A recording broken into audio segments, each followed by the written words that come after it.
Hi, it is 4 p.m. and I'm so frantically trying to get everything set up. I didn't plan ahead because I make good life choices. So, I am actually trying to find a guide. I have the physical guidebook for this game, but it is falling apart. So I'm trying to find to see if anyone has like a PDF of it somewhere. And I found one, and I'm trying to load it up, and it is fighting me because I'm trying to use an old ass iPad to download this. So we'll get started soon, hopefully. Because as much as I do love the game we're going to be playing today, I am not good at it. I'm not like an expert. Therefore, yeah, I definitely want to have a guide on hand, just to be on the safe side. I don't know if that worked. Yeah, I'm basically using like an iPad 2 or something. It's like ancient. But it's a little bigger than my phone. So I figured this would at least be helpful just to be able to have like, blue coins up where I can see them very easily. Easily in air quotes. This is still kind of tiny, but beats using my phone for this. Now, iTunes is going to Apple ID is going to be yelling at me, so I'm going to turn off Wi-Fi now that I've saved this. Yeah, this is probably more details I need to share for my setup process. But hi.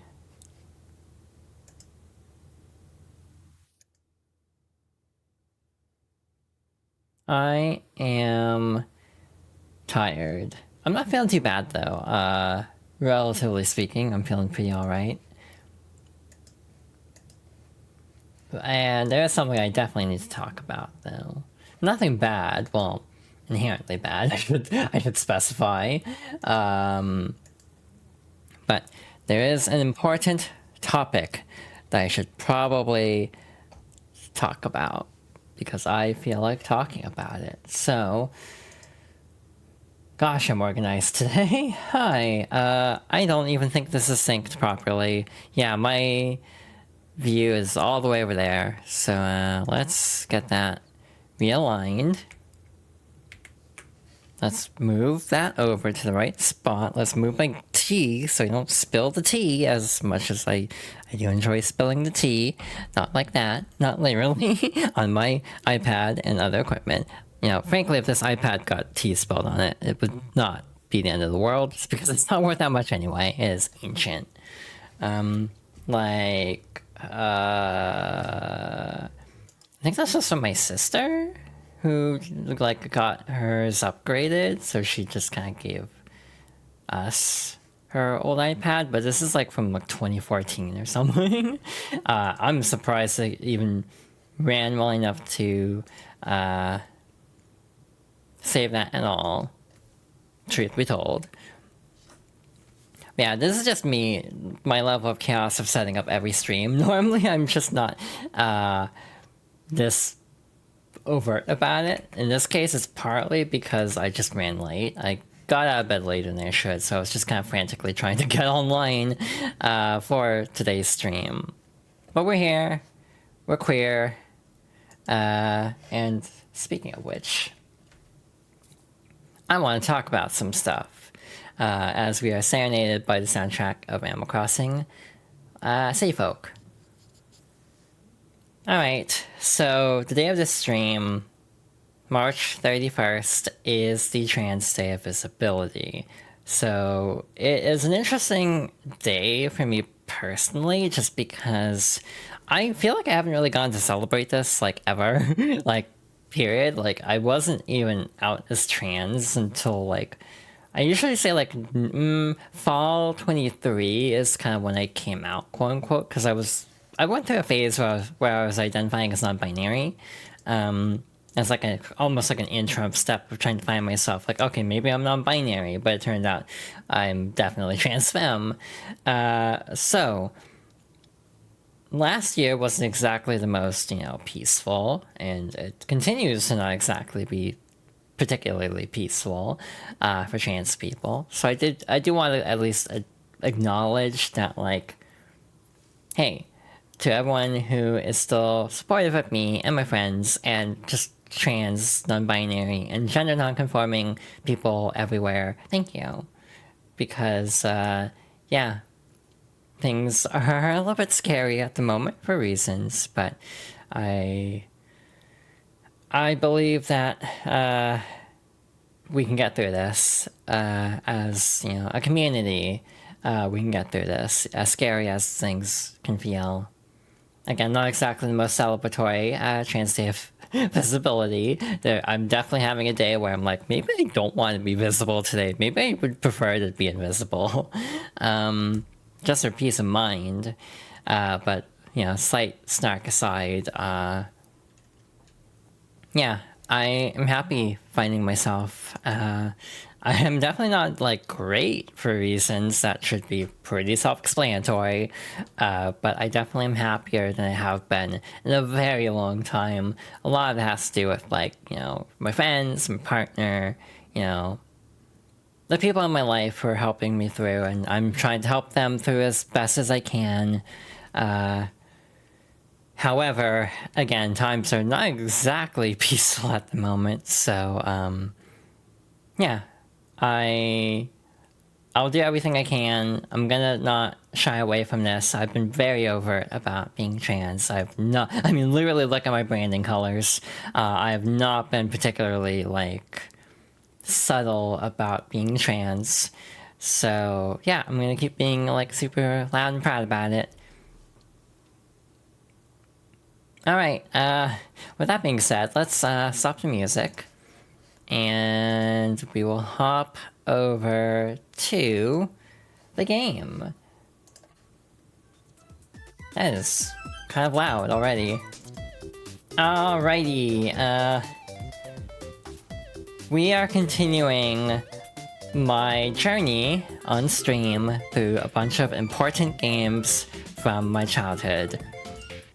And, of course, that means I definitely need to do a replay of Super Mario Sunshine, because it's actually been a hot minute since I've played this game. And by that I mean, like, 3 or 4 years at this point. Last time I played it would have been close to when 3D All-Stars came out. This is the 3D All-Stars version, by the way, which has the unfortunate downside of not being legally available anywhere anymore.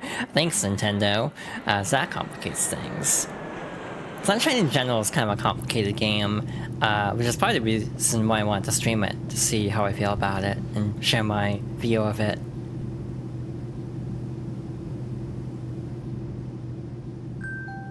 Ooh, look at that!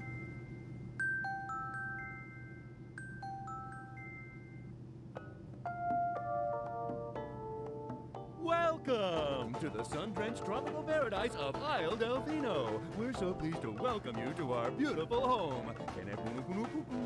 Come enjoy a natural wonderland to which we've added the world's finest resort facilities, a spectacular amusement park, and succulent seafood. All this and more await you on Isle Delfino. Come relax and let us refresh your body and spirit.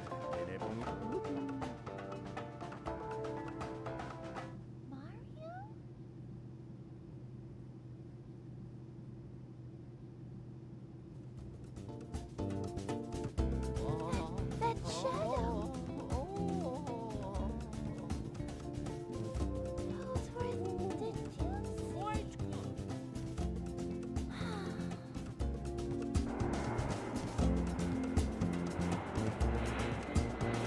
And that's how this game starts. I put so many hours into this game, so it'll be interesting to see how this goes. Hopefully this playthrough will go relatively smoothly. I think it'll still take a bit. You gave me hate with every atom in your body? Oh, I'm so sorry. But hi, welcome on in. I guess we'll start a new file. I think the settings should be good from last time. Rumble off and subtitles on. Actually, let's have Rumble on. And then we'll get started.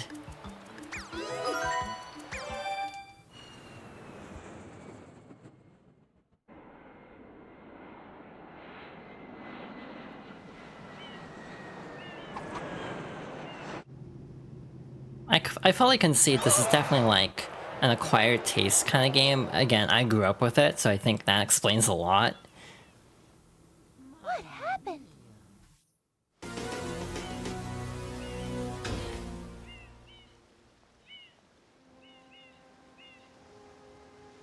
What's this icky paint-like goop? It's moving! No, no, boys, don't touch that stuff.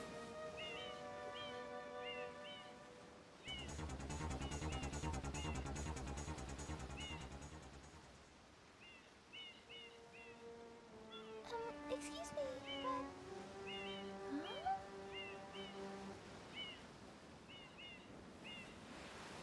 I am most concerned with the well-being of the princess in this dreadful heat. Master Mario, if you would, cross over to that shore and find some assistance.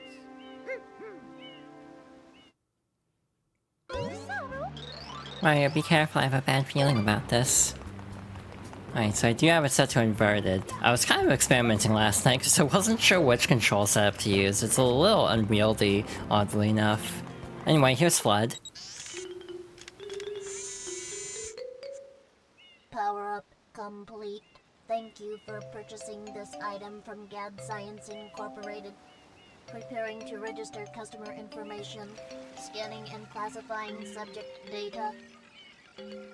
Subject identified as Mario, resident of the Mushroom Kingdom. Data storage complete. I am Flood, a flash liquidizer ultra-dowsing device. I hope to be of assistance. Proceeding with user instruction. Use the button to shoot water from my tank. If you press the button, you can stop and shoot. You can then use the stick to aim in any direction. Press the X button to switch to the hover nozzle.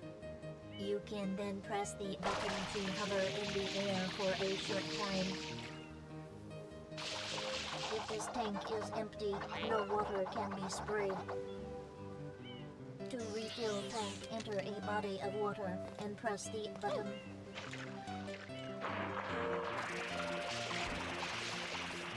Instructions complete. Proceed. It's genuinely weird how they just removed the button names. So it feels very choppy. It's definitely a choice I do not agree with. Oddly enough, you can use a GameCube controller for this game if you so desire. There are definitely pros and cons to that. In some ways, I do like the Pro Controller for this game. The main downside is no analog triggers, so you have to actually have separate buttons for like the full press or not. So that would be one benefit of using a GameCube controller. The problem is I don't have an adapter for it. I know like the Mayflash adapter would work for this. I've thought about picking one up for other reasons as well, like PC. But I've legit never gotten around to it for whatever reason. Anyway, that's our first stage. That one was quick and easy, mostly just cutscene. And speaking of which, we're gonna get a lot more cutscene right away, actually. This game is very front-loaded with its story. Quite an unusual device. Is it some sort of pump? I am Flood. Glad to meet you. Hey, someone's coming!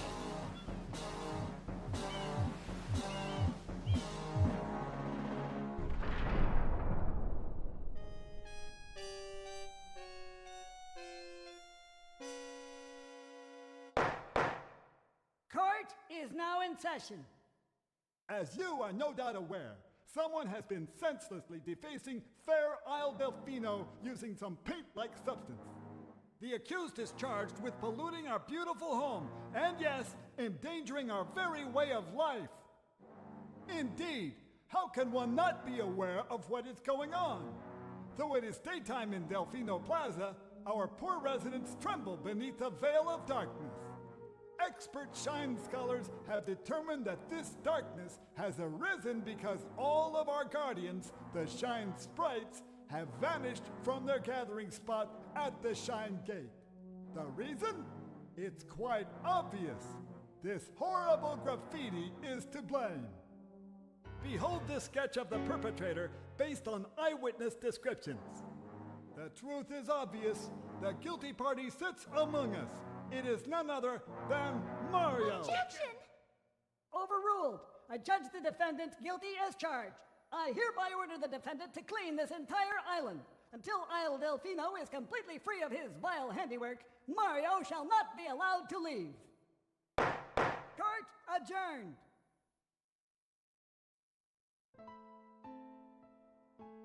This appears to be quite a predicament, Mario.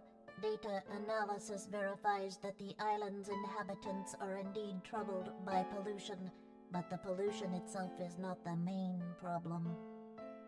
Mario, you witnessed this object at the airstrip, correct? It is a shine sprite. Shine sprites are the source of power on Isle Delfino. They used to gather in great numbers at the Shine Gate, but the graffiti incident has polluted the island and most of the Shine sprites have fled.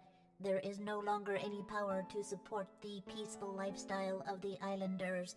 It is most pitiable. The only way to ensure the return of the Shine sprites is to keep the island from becoming any dirtier. The perpetrator is likely at work even as we speak.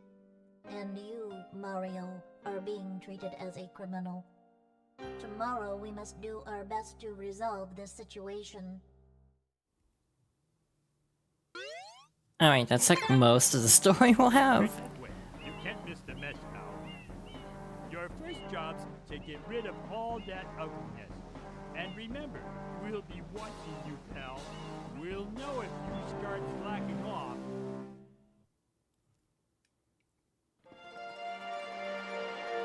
Like, I straight up think there's only like 3 more cutscenes in the entire game. And one of them is after this first set piece here. Anyway, this is Isle Delfino, our main hub. Yeah, I think this game actually controls really well. There are choices made in it that are very bad. But again, this game means a lot to me. And it's definitely one of those games where it's like, I kind of want to play it, and I hopefully will make the game look easy, because I have so much experience with the game. We'll see if that actually happens, though. Because this game still throws me for a loop sometimes, even though I do think I'm pretty decent at it.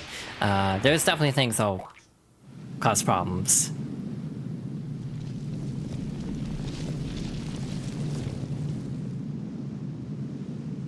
Princess, look! On the statue's head!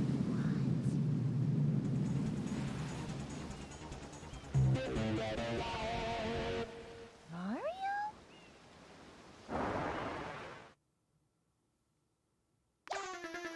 Anyway, this is Shadow Mario. He is our, kind of our main antagonist of the game, really. Totally mysterious. No one knows who he is, obviously, at this point. Drawing little fake M's everywhere. It always struck me funny how Sonic and Mario both had, like, imposter plotlines at the same time, with, like, Shadow in SA2. Which again, would actually hit GameCube not too long after this, so the Dreamcast version would have been a little bit first. Ow, ow, ow, ow, not fair. Completely unfair. You shouldn't be allowed to use tools like that. He literally is using a tool like that. Anyway, all we have to do is follow him over to the statue, and he'll open up a warp to our first actual level, which is Bianco Hills. So we're gonna open up by spraying it with water and hop on in. I hope everyone's doing well today. Again, happy Trans Day of Visibility. So this first stage is interesting. This game is very linear, which is one of the main, like, central complaints about this game that people tend to have. This is actually one of the only levels in the game that has any major deviation from, like, being, like, what am I trying to say? Being able to skip a stage and go out of order. So like Mario 64, you can mostly play out of order. This game, you mostly have to go in order, which is like one of the main, like, downsides of it. And frankly, like, there's an increasing linearity problem with 3D Mario after this point, to be blunt. But yeah, you can skip this first shine sprite. It's actually really easy to do so, if you so desire. But we'll go in order. This is going to likely be a 100% playthrough. I totally will not regret that decision in like 3 weeks from now. But again, it is partly because 1, I love this game, and 2, I just kind of want to like, I don't know, maybe I'm just wanting to show off and like do like a really self-indulgent playthrough of a game from my childhood.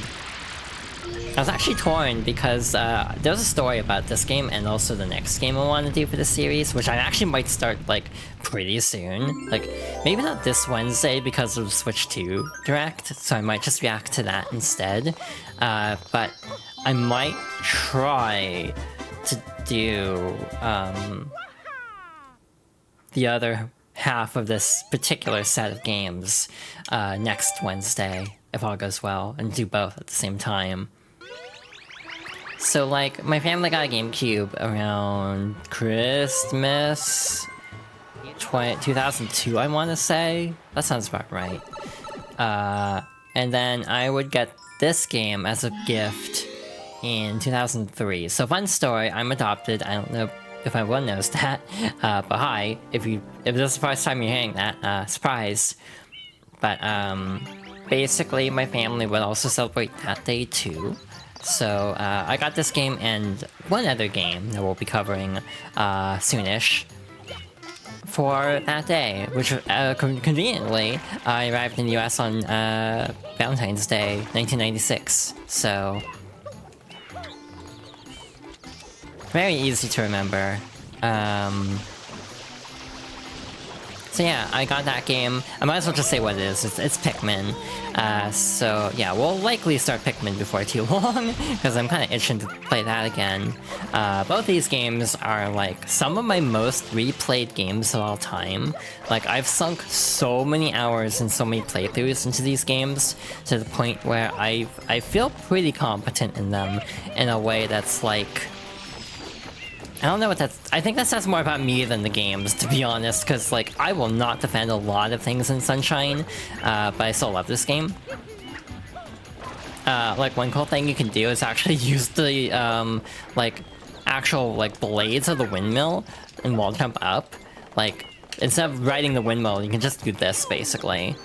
I'm not good at it, I'm not, like, a speedrunner or anything, but, like, that is a viable option, is all I'm saying. Yeah, I'm off angle, but again, just to show that off a little bit, I paid for my my overconfidence immediately. I actually kind of misspoke earlier. Story cutscenes, I need to specify, there are more cutscenes. The next 2 bosses both have cutscenes. One in this stage and one in the next.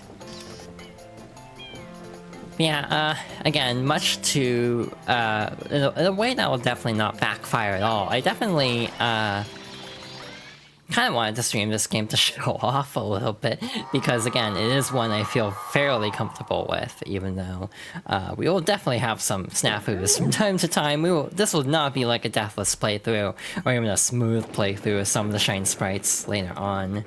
But again, I'll do my best to put on a show, I suppose. This is Petey Piranha, everybody's favorite GameCube era Mario character who totally got overplayed to the point where he kind of just disappeared for a bit, and then suddenly Petey's back because it had been so long. It's like they brought him back now, and it's like, oh hey, Petey's back, and it's like a big deal. He's in Mario Kart 8 and Tour, I think, as a playable character. And yeah, it was a big deal when they finally brought him in, because he had been so absent through like the late Wii onwards.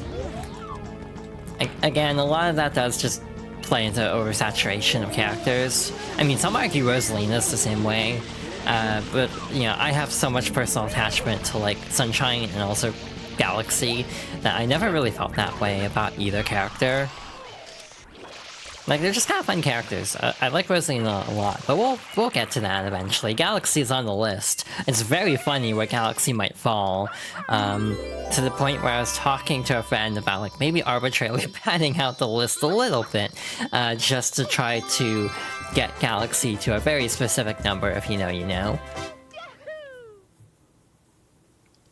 But this game is also really weird because instead of being based on shine count, it's based on which stages you actually finish.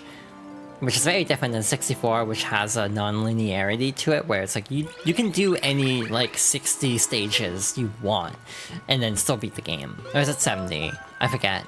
Yeah, it's 70. So there's a really funny trick in this stage. This is guarding Mika Harbor, which is our next stage. But there's a fun little gimmick here that I want to show off. So a lot of, like, speedrunners will do this. They will literally fight this, like, goop piranha all the way back here for a very specific reason, and I'll do my best to try to show this off because it's very cool looking if I get this. So, this is for a cutscene skip, I'll just say that now. I'm not an expert. Also, by the way, because of the trigger sensitivity, it has a little bit more startup, because on an actual GameCube controller, you can full press and it'll immediately start up. But because of the way this is set up on a Switch controller, there is a little bit of startup on the actual spray, which is a little annoying. So, like, you can actually enter this next... You can actually, like, re-enter Bianco Hills and do a cutscene skip. I was not fast enough. But yeah, you can actually re-enter Bianco Hills and skip that cutscene. You'll just... Like, the camera will freak out a bit, but you'll just immediately warp to that level. But I didn't want to do that level yet. I want to jump back to, this level. This whole playthrough is going to be really oddly structured, by the way, to the point where I don't even know how I'm structuring it entirely, to be blunt. Which is kind of just a problem with Sunshine in general, to be fair. The biggest hurdle is obviously the blue coins, everyone's favorite mechanic in this game, and we will talk about that later, but I'm not really worried about them at the moment.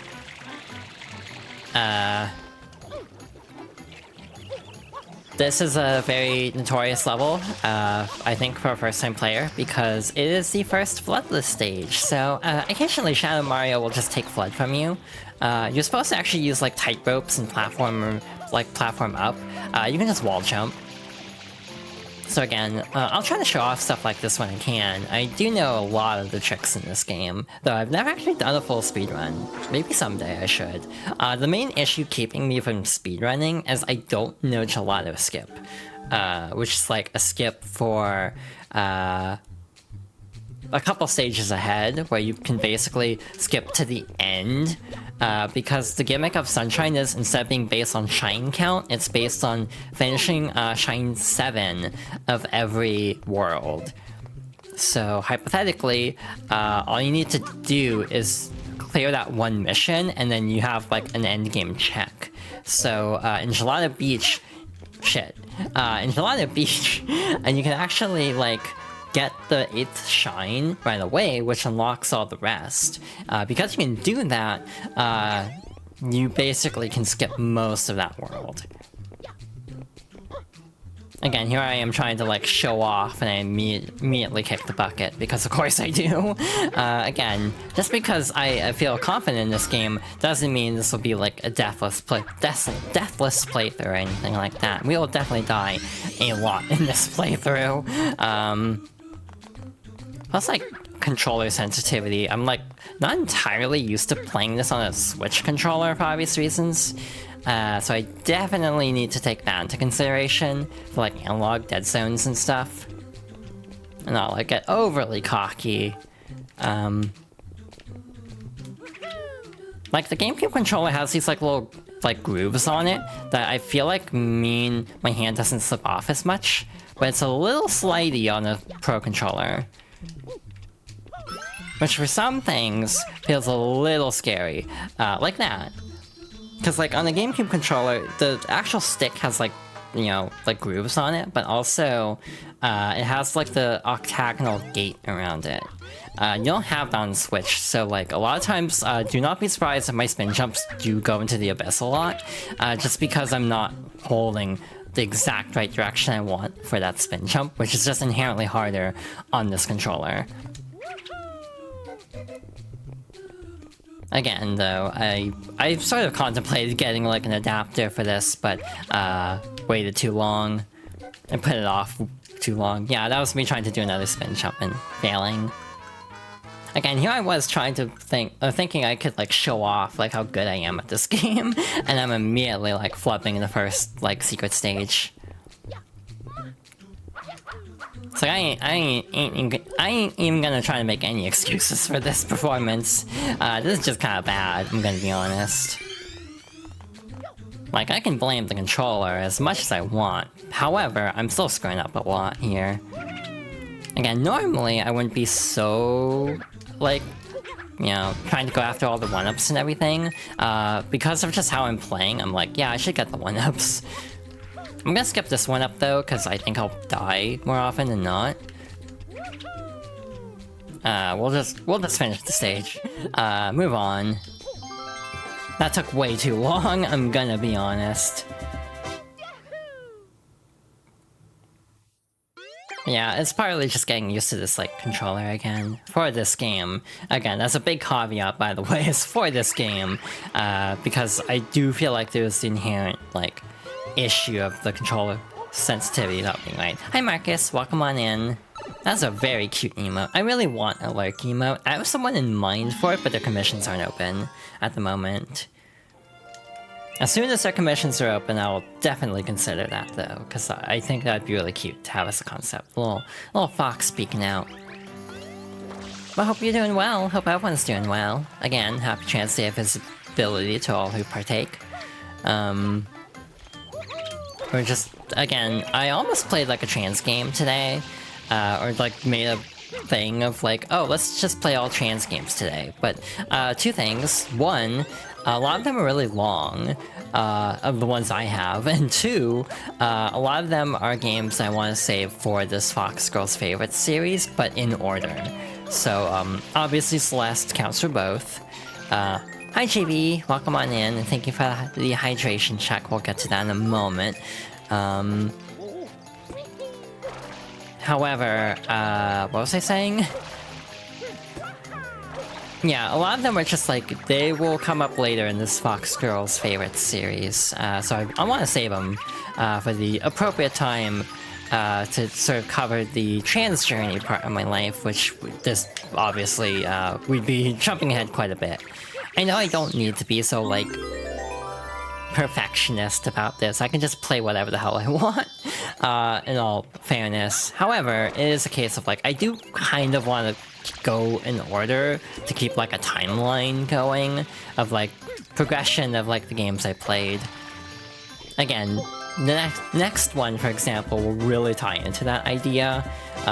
Again, that being Pikmin, because as you've noticed with this series so far, a lot of them have been licensed games with, like, the,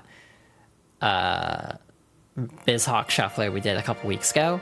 And also, a lot of them have been Mario, because as a kid, I mostly just played Mario games or licensed games. I was really weird about, like, I don't want to play anything I'm not already familiar with, which is an attitude I regret deeply in hindsight, just because it did keep me from experiencing a lot of games in my childhood until much later. Which is part of the reason why nowadays I'm so insistent on, like, broaden your horizons with games.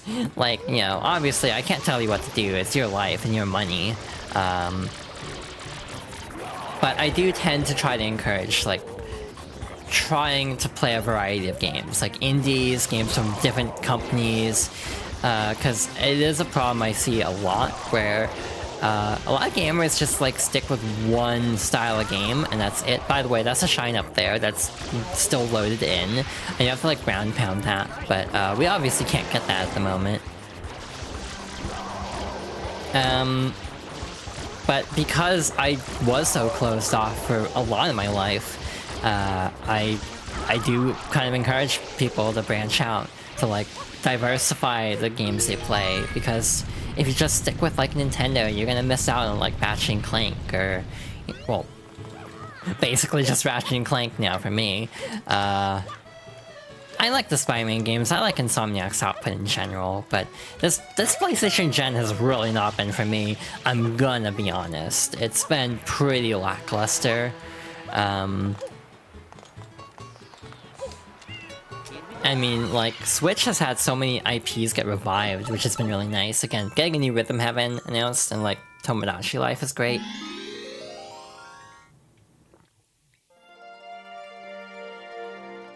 We are missing a lot of big IPs, or like, not big, but like the AA IPs from Nintendo. The main two that always come up are Star Fox and F-Zero, unfortunately. To the point where it's like, why does Nintendo always abandon their old IPs? It's like, it's not even that necessarily, but it's like specific IPs they prioritize depending on if they have someone to work on them. Like, for example, Yoshio Sakamoto, in the past has done Tomodachi Life, and he also got a new Famicom Detective Club this gen, so it's like, I think, you know, post Other M, he's actually had a pretty good run, I'd say. Big asterisk on post Other M, because that game sure was something, but it is a case of like, Nintendo, relative to other companies, is actually shockingly good at supporting their old IPs, but it is just a case of like, they tend to just wait for a time when there's a passionate like developer who wants to pick up the torch on something, which unfortunately has not really been the case for F-Zero or Star Fox. You know, Miyamoto's kind of shifted his focus elsewhere, like the Mario movie and Pikmin and stuff like that. So Star Fox doesn't really have anyone to like push for it anymore. And F-Zero also doesn't really have anyone to push for it, which is why I legitimately think those franchises tend to be in limbo more than others. Again, a lot of the old revivals are just like, oh, you know, like Rhythm Heaven is partly just the composer had cancer, so they just made a crap ton of WarioWare. You know, Tomodachi Life, again, it makes sense if Sakamoto is still working on it, because, you know, he was doing a lot of Famicom Detective Club for a while, which to him was just like a passion project. And like, the funny part is like, everyone who played Emio says it's like, amazing. I have not played Emio because I haven't played Famicom Detective Club, like the remakes of them, but I have heard nothing but good things about Emio from those who played it, because it was very under the radar, like last year or 2 years ago. I think it was last year. Because there was like the teaser, the guy with like a bag over his head, and I was like, oh my god, what is this, like horror game? And it's just a Famicom Detective Club, which I was kind of impressed is still kicking as much as it is. Fun story, I think the main character, or at least like female character of Famicom Detective Club was originally going to be in Melee, and actually does still have a trophy in Melee. What the hell is PD? I legit lost track of him because I went to refill water. Oh, there he is. So, yeah. It's kind of like, you know, Nintendo relatively is actually pretty decent about their old IPs. It's just like specific IPs that tend to not get as much love as others, unfortunately. And it's one of those cases of, it's like, if you're the type who is really excited for Tomodachi Life, then yeah, they're doing a great job. Otherwise, it's like, if you're more into like core Nintendo, I almost feel like this gen has been a bit of been hit and miss, I'd say.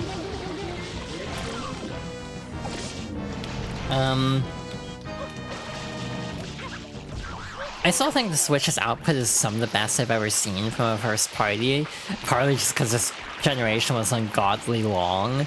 That definitely helps.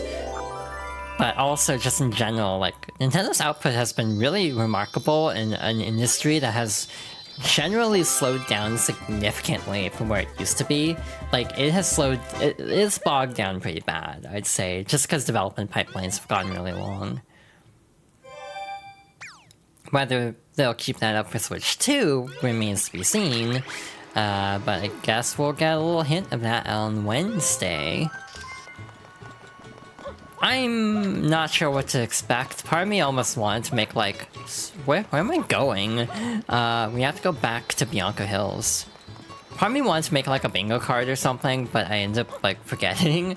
Part of me wanted to just spend some time talking about predictions today, but I kind of forgot again.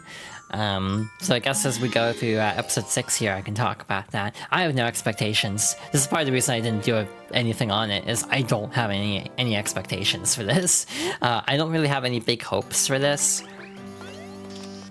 I just want to go into it, like, not giving a damn, and hoping to come out of it on the other side, like, happy with what is being shown. Like, maybe that's like a oddly optimistic attitude, but that's just kind of where I'm at with, like, gaming in general, is like, I'm not really wanting anything, if that makes sense. I just want good games, but I don't really need specific... I don't really have specific needs I want met with gaming at the moment. I mean, like, you know, Thousand Year Door, for example, that was such a pipe dream game. That's like, when that finally got announced, it's like, sick. You know, that was like probably the most I've ever, like, actually been emotional over a Nintendo Direct was Thousand Year Door remake, like, straight up. I mean, a lot of people were, let's be real. But yeah, that was like the most choked up I've ever been by a Nintendo Direct. And that was like one of those once in a lifetime things where it's like, I don't think I'm ever getting anything like that again from a game. Like, I don't even know what would give me that reaction is the problem. Like, I legit have no idea what would choke me up like that. Literally no clue. By the way, this level was glitched when All-Stars came out. You could actually see the pathing with blocks. It is not meant to be that way. You are not supposed to see that. So yeah, they actually did commit to patching this game, which is like the weirdest thing to me, because like, why are you patching a game like twice with a bunch of fixes and new features? Like, they added support for like the N64 NSO controller and the GameCube adapter like well after launch, and it's like, literally, why are you patching this game? You're taking it down in like a month. Like, I'm glad they made this the best product they could, but it's also just like, why? Like, why are you getting rid of this game if you're dedicating resources to patching it? It's like, Nintendo's so weird sometimes.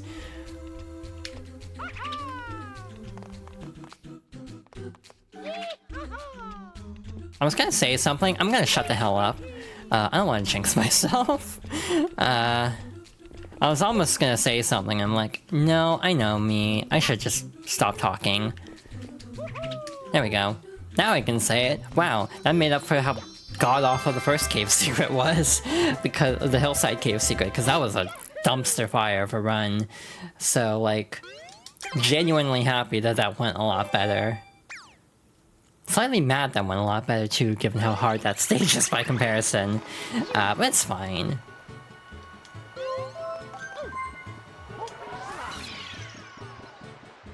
I'm trying to decide how to approach this, because we have like, how many shine sprites? Like 7? So this will be 8, right? So, hypothetically, I could get up to 10 here, and then just skip ahead. Which I might do in order to unlock Yoshi ASAP. Yeah, I think I'm gonna try to unlock Yoshi as soon as possible. Which means we will do the red coin secrets. Like, red coin secret stages next, probably. Alright, I'll remember this. Sure you will. I don't like how you have to slowly wait for the shine sprite to drop in these stages. That's one gripe I have with these. Alright, so far so good. Up to 8 shines, so I guess we'll hop back in and just do a couple more. Hey, fun problem that we have. Remember how I talked about how I don't remember everything about this game? Where the hell are the red coins in these stages? I don't know. I'm gonna kind of just BS my way through and hope for the best, because... Oh wait, Red Coins of the Lake. I forgot this one's next. I accidentally skipped the cutscene and everything. Actually, you know what? Given the amount of time we have, I think I am gonna take care of the hillside secret, because I think it actually makes more sense to save the 8th shine, because we can do stuff with Yoshi in that level. So yeah, I think it actually makes more sense to go back first. But yeah, routing this game is gonna be really interesting. But yeah, basically there are some red coins, or blue coins, that are only in levels with Yoshi. So what that means is we actually can't get those until we unlock Yoshi in Peanut Park, episode 4. So typically the way I play Sunshine is I prioritize unlocking Peanut Park ASAP. Because then I can get Yoshi, and then I can get everything, like, relatively in order. Oftentimes in the past, I also save blue coins till the end. I think I'll lose my mind if I do that on stream. Like, I think everyone else will lose their minds if I do that on stream as well. So we are going to get the blue coins as we go along, I think. So, like, the next hour after the ad break and everything, it might be a lot of blue coins, I'm gonna be honest. Because, like, Bianca Hills might take a bit for the blue coins. Yeah, we have a minute to get 8 red coins. Again, hell if I remember where they are. But this one isn't too bad. This one's pretty straightforward. We do get Flood for this, so we don't have to, like, totally suffer. Just partially suffer. Wow, that was a crush kill. That doesn't happen much in Sunshine. Like, with the way levels are set up, like, I feel like you don't get crushed very often. Like, legit, that feels rare. Yeah, I regret my decision to not get a GameCube adapter in this exact moment, because I am having a time with some of these inputs. Like, if we can get through a couple shines in particular deathless, I'll be very happy. But I'm really not counting on it, given my current performance is not the best. And we'll probably get the one up at the end, just because I have Flood this time, so I don't have to worry as much about dying. Oh shit, that's not a spin jump. That's a spin jump. There we go. No problem. Second try. Mild stress, but we're good.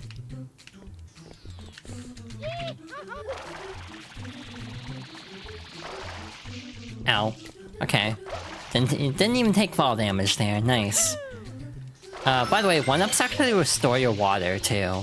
So, that's also very good. Also, don't pick up the wrong shine by accident. I think I've done that before. And that means you have to do the entire stage again. So, yeah, don't do that. Please. The other big issue with the structure of Super Mario Sunshine is because it's based on finishing episode 7, there's like a ton of shrines in Delfino Plaza. Why do you have to get these if they don't actually do anything for you? So yeah, the progression of this game is kind of weird. I didn't mean to select stage 8 again, god damn it. It's fine, we can do this one, because like, we have to come back here anyway for the 100 coins. We can get all the coins in one run. Yeah, I think that's how we'll approach this. Hey, only one problem. Where the hell are the red coins in this stage? I don't know if I remember, so this will be fun. So yeah, you have the Super Mario Sunshine style 100 coin challenge too. They suck in this game. I'm not even gonna sugarcoat it. I do not like the 100 coin shines. Like, I will defend a lot of things in Sunshine. Maybe not even defend. Maybe that's not even the right word. Again, this is a game that means a lot to me. That will not mean I won't criticize aspects, and the 100 coins do tend to have one really glaring flaw of you have to get them in specific levels in some cases. There are legitimately not enough coins in specific stages, so you have to like enter a specific one. But that actually goes into another problem for me. Well, not a problem, the opposite of a problem. Something that actually helps me compared to other players is on the same day, I'm pretty sure that I got the game, I also got the player's guides, the official Nintendo Power player's guides for both Sunshine and Pikmin, both. So I used to have a lot of the Nintendo Power guides for the games I enjoyed. One of my fondest memories was Partners in Time, actually. I don't actually like Partners in Time that much, which is the irony of the story. But for some reason, as a present, I actually got the guidebook for Partners in Time before I got the actual game.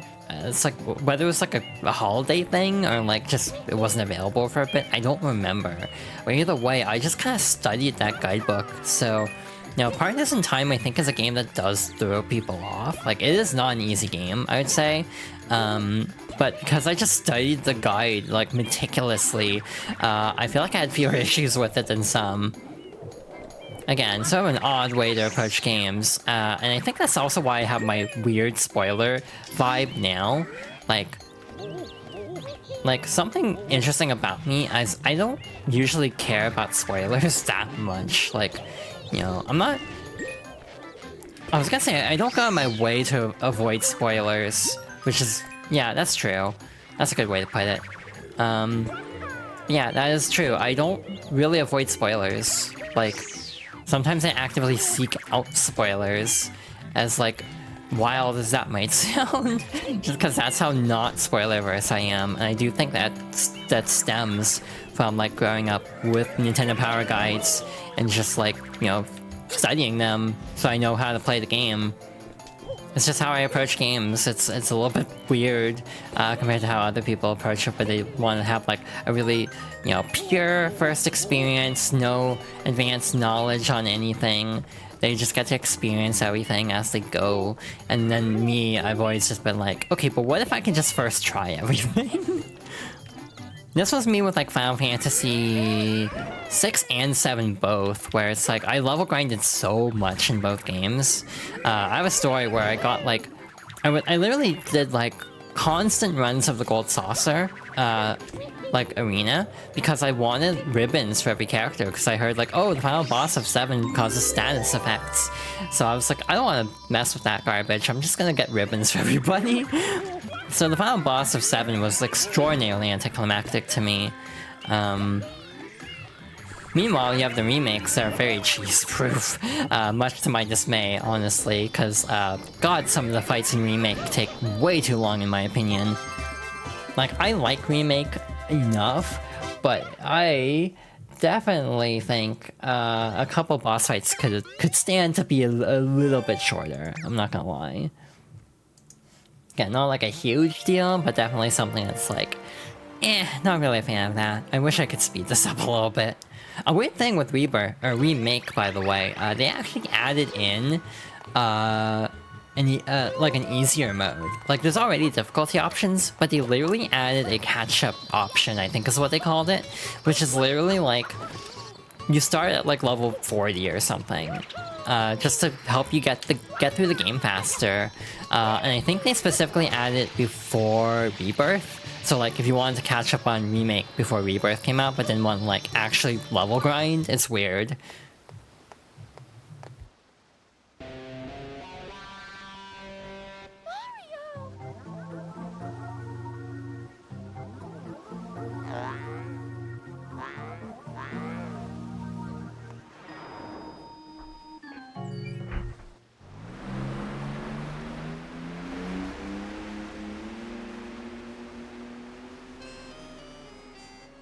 That is Peanut Island.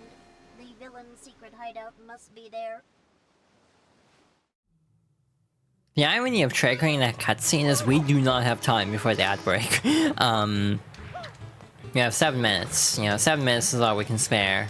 So, I'm actually going to go back to Bianca Hills, I think, and try to do the Dirty Lake secret. I think that's the best course of action.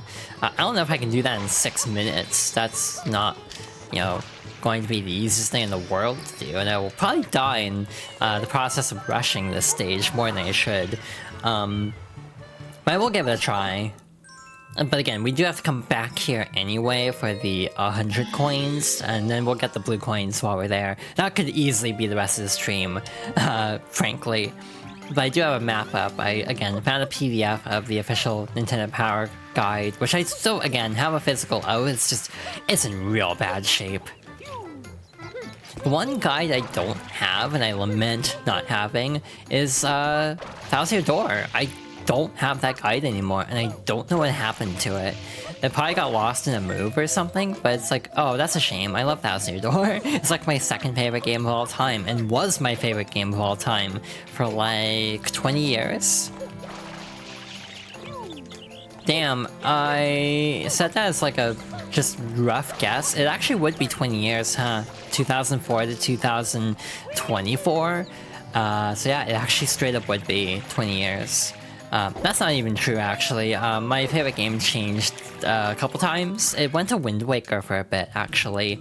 Though I actually don't know if I'd say Wind Waker anymore, just because that game does have a lot of fundamental flaws. Mostly, I think a lot of the dungeons are kind of bad in Wind Waker. It's like, I love that game.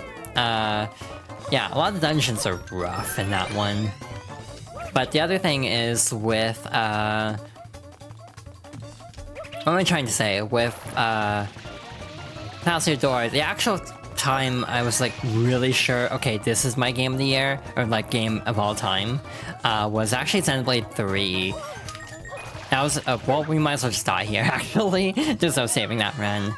But yeah, Xenoblade 3 is a game that resonated with me at such an emotional, like, level. I loved all the characters, well, main characters at least. I loved the overall theming, you know, Future Redeemed is great. I just really enjoyed, like, most of Xenoblade 3. Again, not perfect by any means, I definitely do agree with a lot of the complaints in the game. And it definitely helped to, like, shake up my, like, view on a lot of things, too. So it's a game that, in a way, like, Xenoblade 2 is another one I actually kind of owe a lot to, like, in terms of my personal journey. Like, when I played it, like, in my life, it definitely hit really hard, and actually hits harder in hindsight a few things. Like, there's literally things I didn't like in Xenoblade 2 that, like, I've changed my mind on in the last couple years. I will talk about them someday, whether it's here or, again, potentially on Starstream. There's a high possibility of me bringing that up there. Whenever she gets to that particular part that I'm referring to, which will probably be a bit, in all fairness. Why am I like this? I am living dangerously. Okay.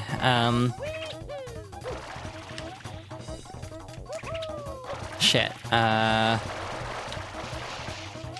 time for an ad break. Okay, this is gonna be awkward. This is really awkward. I don't know what's gonna happen here. Okay, we're good. We're alive. Second try, not bad. I'll take it. Nice, nice. Alright, that was very stressful. Again, that one is very high intensity, I would say, compared to some. But again, this is like a weird order for me. Normally I don't do the bonus shines until much later. Normally I just stick to the main 7, and then come back for everything, but again, I think if we save everything till the end, it's going to be a really slow playthrough. So I'm gonna try to get things, like, gradually throughout. But again, first priority is unlocking all the upgrades, which means we should go to Peanut Park. However,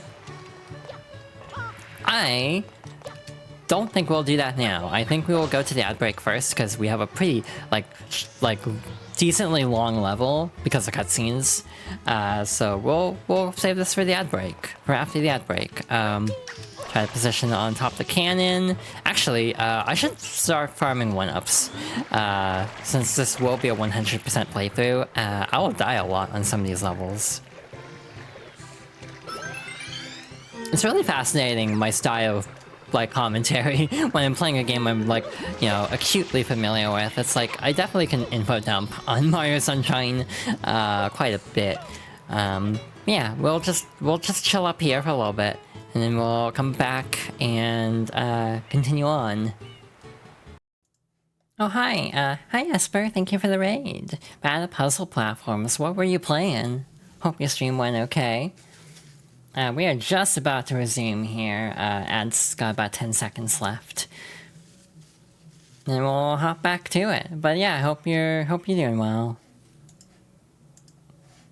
I am actually feeling surprisingly okay, I'm gonna be honest.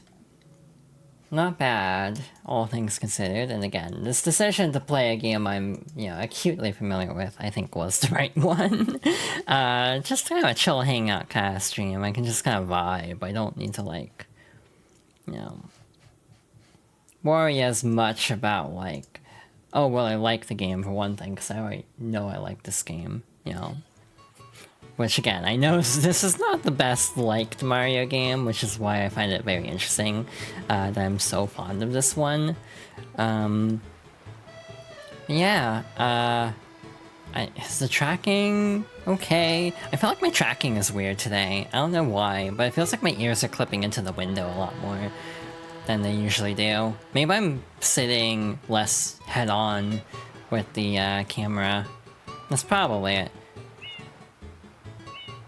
The missing J.G. Macfield and the Islands of Memories. That game was rough in more ways than one. Oh, I'm sorry. I think I've heard of that, but I'm not really familiar with what it's like. Alright, let's get back to it. Into the canyon we go, off to Peanut Park. So yeah, this is my preferred order. This is the 4th world, where I like to do this one to unlock Yoshi, because unlocking Yoshi also unlocks the other upgrades for the hub area. So to me it just makes the most sense to go my way to get Yoshi, also because Yoshi is a very good boy. And for the longest time, Yoshi was actually my go-to Mario character. So yeah, I had a Yoshi to Rosalina pipeline. I basically would only play as Yoshi in like Mario Party, and then eventually just switched to basically only playing as Rosalina in the games when she's an option. Oh, I'm sorry. Yeah, that's rough. I tend to kind of avoid games with content warnings just because they can be a lot. Depends on what they are, and also because I kind of need to be in the right like headspace for them. This cutscene was like mind-blowing as a kid. Like, this was the coolest thing. In general, like, GameCube games have such pretty water. Like, I think about that guy in Miiverse who always was just like rating the water in every game, and it's like, yeah, no, maybe they were onto something. Did the perpetrator get away?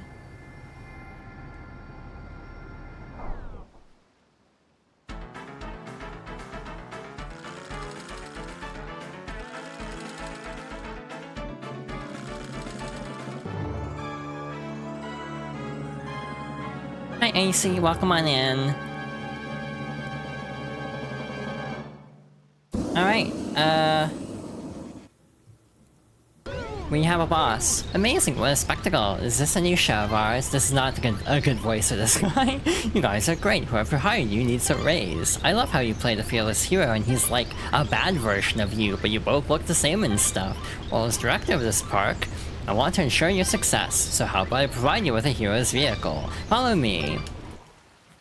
Oh, so hey, fun story. Last night I was doing a test of like audio levels and stuff like that, and I picked this, like Peanut Park, because it's the loudest goddamn stage in the game, it feels like.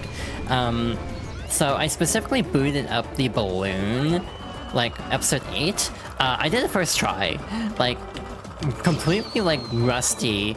After not having played this game in like years, I beat it in like one attempt. When that'll happen for the actual playthrough, if the streamer curse is gonna sink in, we'll find out then. But it is something that I do wonder with this playthrough, is how many of the really difficult notorious Shine Sprites I'll just get like first try, because I've obsessed over this game for most of my life. Another game I'm like this with is actually Pikmin 2, where it's like everyone finds Pikmin 2 like unreasonably difficult if they play it like now, but because I grew up with Pikmin 2, I'm like, yeah, no, I don't really have a problem with it. Which again, I think says more about me than it does about Pikmin 2. I will not defend Pikmin 2 and its like levels of bullshit at times. And yeah, that's my philosophy with like game criticism is I try to separate my feelings from like actual like objective thoughts. And there we go.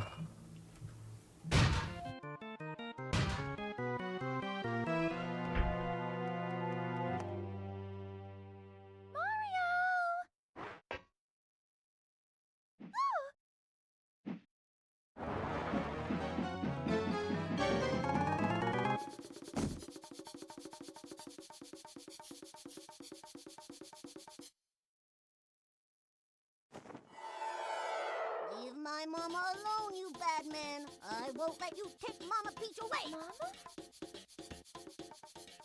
Mama Peach? I'm your mama? Yeah, Papa told me all about it. He told me my mama got kidnapped by a bad man named Mario. So you're Bowser's son? So I came here to rescue her. So the graffiti, that was you? This is my magic brush. When I draw with this, all my wishes come true. A strange old man in a white coat gave it to me.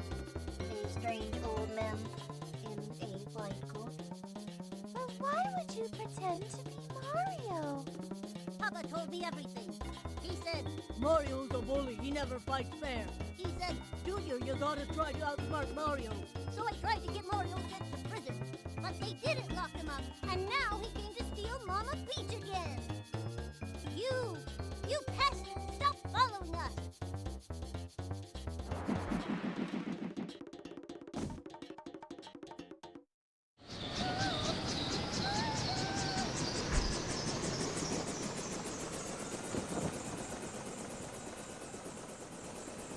No, not again.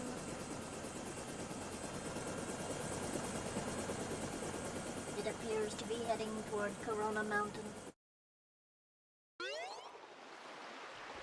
And that's basically the end of the story of this game for a long time. It's again very front-loaded. But yeah, that takes care of the first Peanut Park shine. So far so good with that. Very smooth run of that shine, all things considered. So yeah, we have to do 4 of these just to unlock Yoshi. So again, that's a priority. And I want to show off something really silly in this next stage. I have no clue if I remember how to do this properly, let alone on a Pro controller. So I guess we'll see. You know, there's one thing that really bums me out. 8-Bit Dough, a company that makes a lot of accessories for different consoles, they did a mod kit recently that allows you to swap out the internals of a GameCube controller for like a Bluetooth GameCube controller. Unfortunately though, it doesn't allow analog triggers on Switch. It works on Switch, but it's actually only read as a Pro controller, and like that's the biggest bummer to me, because like having essentially like an OEM GameCube controller, but like working wirelessly on Switch would be like a dream for me, but again, it doesn't actually work with this, unfortunately, with this game in particular. It's like meant for Smash, which seems to be the story of my life with trying to find GameCube stuff, is, oh, this only works with Smash Bros. There is a way to clip inside the cannon. I'll give it a solid few tries. But, Mole's been a little feisty today, I see. He's supposed to, like, duck into the cannon like that, but... Again, my only issue is I don't quite remember how this trick works. There we go. Again, that's faster than fighting him, so... might as well. This one's easy, I say, knowing I will regret saying this was easy.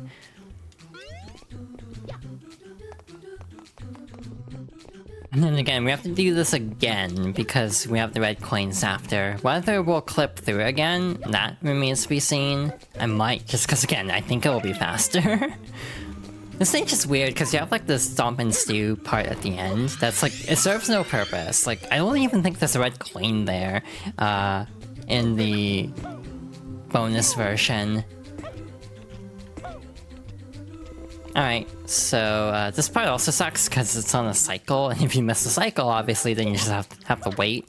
You can also just spam dive. You don't even have to flip out of it in this game. That was my favorite thing to do as a kid, partly because of the sound Mario made. But yeah, Mario Sunshine in this game, I've actually been playing, like, this sounds crazy to say. I've been playing this game for like... math. Let's see. 2/3 of my life, I think is fair. Like, if it was 2003 when I first started playing it, I would have been like 7 or 8. So like...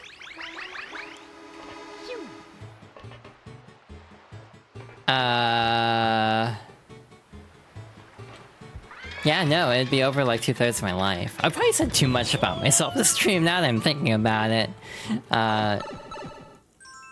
Probably gave too much detail about myself, but it's fine. Probably.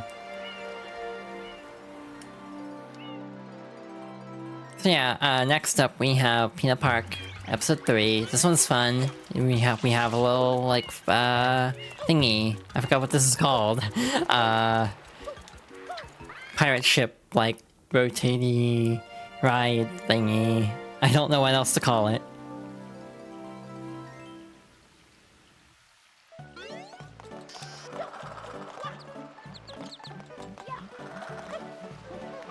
Alright, I am mentally trying to remember where everything is in this stage. If you're wondering what that awkward pause was about, because it's like... Oh yeah, this blue coin sucks, but we'll get to that later. Yeah. I love this song, by the way. I love Sunshine's OST in general, in all fairness. In my opinion, a very underrated soundtrack. Lots of fond memories of it. Some not fond memories, you know, since I was a kid and all, but generally fond memories of this game. You know, these Electro Koopas that don't really ever show up anywhere else. Shoot. Misinput there.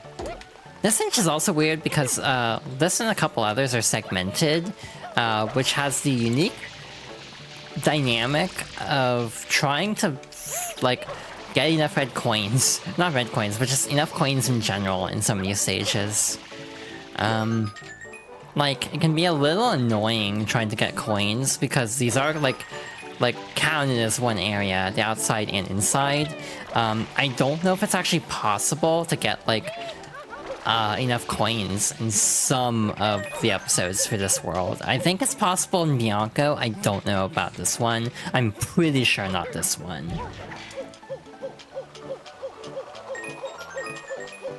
So yeah, it is just an unfortunate quirk of Sunshine, unfortunately.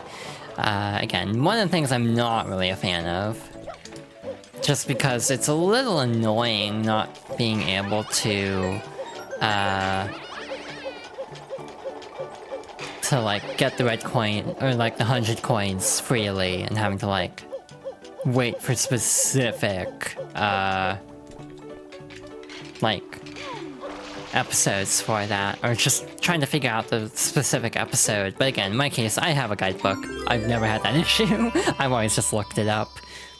The Nintendo Power Guide straight up says which ones you should go for the 100 coins on and which ones are just possible on. So again, I legit wonder how much of my, oh, I don't really like find this game as difficult as someone else. It's just because I just would obsessively look through guidebooks and thus would know all the ins and outs per game. By the way, I need to get better at actually saying this. Hi. I'm trying to get into the habit of streaming more. Next stream will probably be Wednesday for the direct. It might be a little bit earlier though, for reasons. And in general, I would like to start more like 3. Maybe like 3 to 7, like 4-hour streams. But that's a tall ask, given I kind of peter out at like 3 hours. But we'll see. And then also worth mentioning is, if you would like to support the stream, you can always follow to be notified of when streams go live. And I also have like a YouTube bot channel. I have a YouTube highlight channel, which is kind of like sort of cutting down streams to like Let's Plays and cutting down some of the filler. Not filler, but like, you know, failed attempts. I'm kind of botching the speedrun strat of this level. You can't actually get all of them to stack on top of each other, and just combo them all in one go. Like, that's like the optimal, is to get them all like landed in one spot, and then you can ground pound all of them. So, didn't quite pull that off. We can try it with these two, though. Again, you can actually do it with one ground pound even. I've done it before. Not the full, like, full clear, but, like, some of them in one go.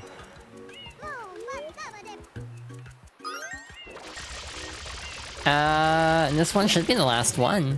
So when you actually do this, this is the trigger to unlocking Yoshi. So once you take out all these, you know, fake, you know, Koopas and like posing as Yoshis, then you can just find them. So the weird part is the rocket nozzle and the turbo nozzle can be found in levels. You have to find a specific box with them in it to actually unlock it for the rest of the world. It's really convoluted. Yoshi works differently in that you actually do need to find him in this specific... You do need to clear the specific level before you can actually get Yoshi. Why do I have 15 shines? Oh wait, we did get another one in Bianca Hills. I forgot entirely. Yeah, maybe, like, you know, mixed feelings on picking this game from the perspective of, on one hand, I know a lot of it very well. On the other hand, it requires a lot of, like, paying attention to things, and, ADHD, undiagnosed ADHD, and, paying attention to things don't necessarily go together all the time, so... Anyway, over here we have Shadow Mario. That is not Shadow Mario. Shadow Mario is over here, with Yoshi's egg, so we just need to fight him as always to get him to drop it. Damn, that was easy. Darn, I was but just about to write that Yoshi too. So the way Yoshi works in this game, this works out very well. You have to give him a fruit of his choosing, and you have 3 different kinds of Yoshis. No, 2 different kinds of Yoshis, pink and orange, based on fruit color. This does play a role later on. They will disappear in water, and they will gradually, like, lose juice if you don't eat fruit. And if they lose all their juice, they will disappear as well. So it's a little fiddly in this game. It's not as straightforward as in, like, other Mario games. But also, I want to start, like, getting this done now, so I don't have to, like, worry about it later. We're gonna start on, we're gonna go in order, basically. We're gonna actually do the 100 coins and the blue coins as we go along. Just for the sake of, like, my sanity, to be honest. So hey, if anyone just wants to, like, ask questions or anything, now would be a great time to do so, because I'm just going to be going around collecting blue coins. I do have a guide up. This is not, like, blind or anything. Whew, you saved me, thanks a bundle. That's what most of them say, so I'm not going to be reading it out every time. But yeah, because we have Yoshi already, that means we can basically do everything as we go. We don't have to, like, wait around as much, which is nice. But again, like, this box over here is, like, not there unless you get the rocket nozzle from over by the Hillside Cave secret. It's again, a very convoluted system that I think is actually needlessly complicated at times. I'm also going to be picking these up kind of scattershot at first and then like going over the finer details as we go along. Also fun thing with these like pokies, if you actually splat them on a wall, they give you 3 coins. If you jump on them, they only give you 1. So we do want to actually like fling them into like a building, which is actually a pretty graphic death. I mean, I know it's just like the paint, but it's still kind of effed up actually. Shit. Almost. Come on, game. I don't know why I'm struggling with this so much. I should just let them, like, reset, I think. There we go.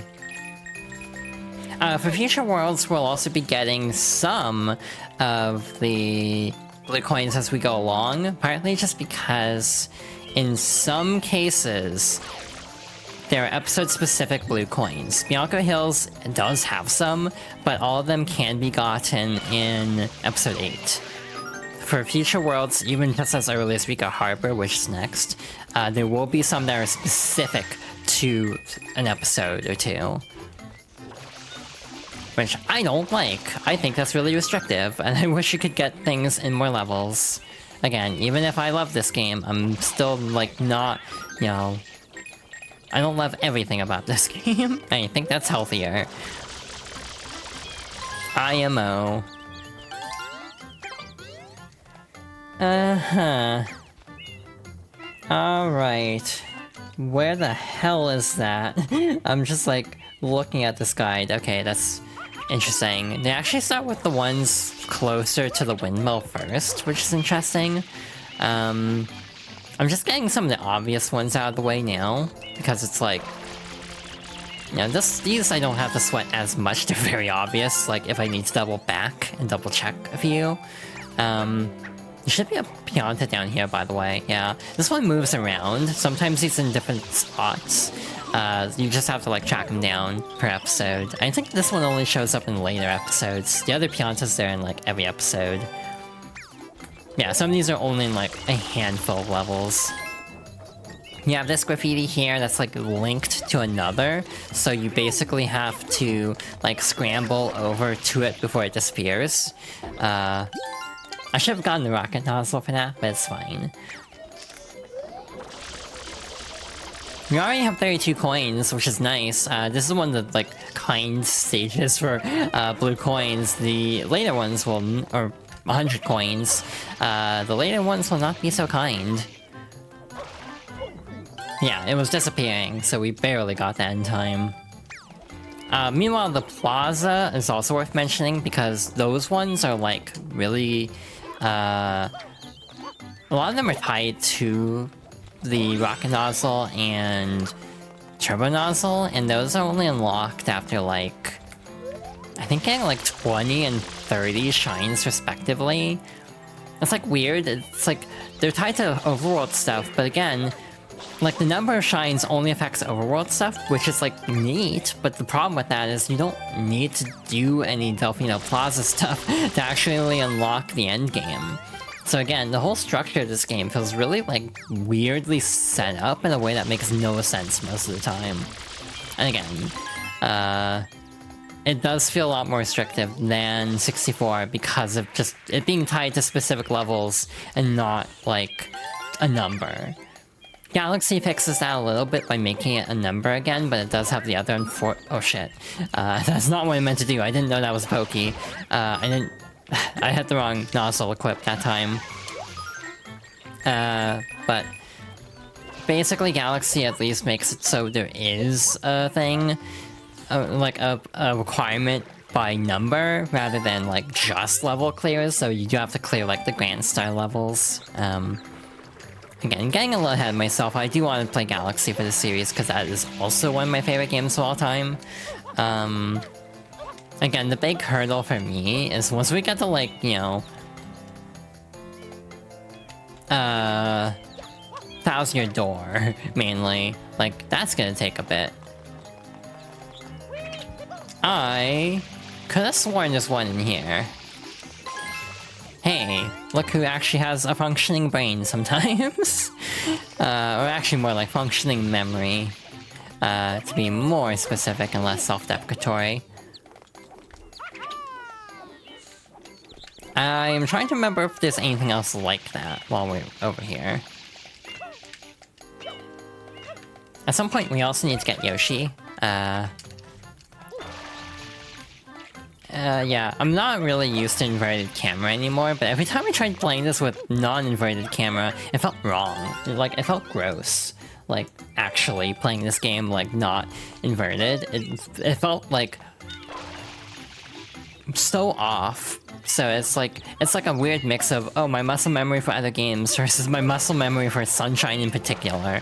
It's really weird how my brain works with, like, controls. The same thing happens with, like, Steam games, like PC games, because, like, everyone, because Nintendo's getting Nintendo, everyone had to, like, come up with slightly different button arrangements to avoid, like, patents and stuff. That's why, like, D-pads were, like, designed really weirdly for, like, PlayStation, I think, because Nintendo had a patent on that D-pad style for a long time, if I remember correctly. So, for example, Sega ended up doing a different button arrangement where it's like, oh, this is weird. You can't wall jump here, huh? Legit did not program that right for that. I know I could just get the rocket nozzle, but I'm being a little cheeky and getting it in a really weird way. This is stupid to do with, like, no water. Like, genuinely a horrible idea.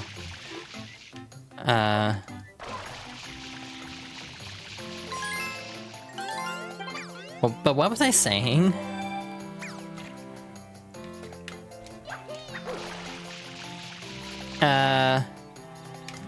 Basically, on Steam, if I try to play a game that's, like, using ABXY, there's an option on Steam to, like, toggle if you want it to be set to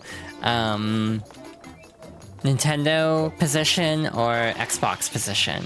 So, like, the Steam input will manually or, like, automatically adjust that to whatever you choose. I don't like that. Fun story. If I set it differently, it'll feel wrong to me. Like, no joke. Every time I've tried to do that with Steam input to go with position rather than button assignment, I have a horrible time. Because I keep instinctively wanting to press A where it is on that controller. I can't disassociate the position from the actual button original function. It's really weird. I'm not sure if that explanation even made any sense now that I'm saying it like this. But basically it's like, oh, if this is the function of A, but where B would be on an Xbox controller... Oh wait, like, press, like, on Xbox, positionally, you would press where B would be for A. So, like, if you swap it in Steam, so, like, B is A, it feels wrong. It just does not feel good to me, and I will keep pressing A by accident. But again, that's just kind of how my brain operates with, like, button layouts. Like, it's part of the reason I never really got into, like, 8BitDo controllers beyond ones that are, like, explicitly for, like, a platform. Because I don't think my brain could handle... God damn it, I keep doing that. I don't think my brain could handle actually using a PC controller with a Switch layout. I think my brain would just keep wanting to, like, confuse layouts, no matter which I would actually use. I do have the M30 though. It's a very nice controller. It's the Xbox branded one specifically, so it has the extra, like, set of bumpers. It's very nice. Would recommend if you want, like, a 6-button Genesis style controller. Ironically, the original purpose of it was I wanted a controller, like, with a good D-pad for fighting games. And then I ended up using, like, a PS5 controller for Guilty Gear anyway, so I mostly just use it for, like, retro stuff now. Like, if we ever do play through Celeste, which is very likely, I'll probably use the M30 for that, because, I don't know if you want Xbox controller ASMR. The Xbox has like the loudest controller ever made, and I don't like it. It's like, you will wake up your neighbors with this controller.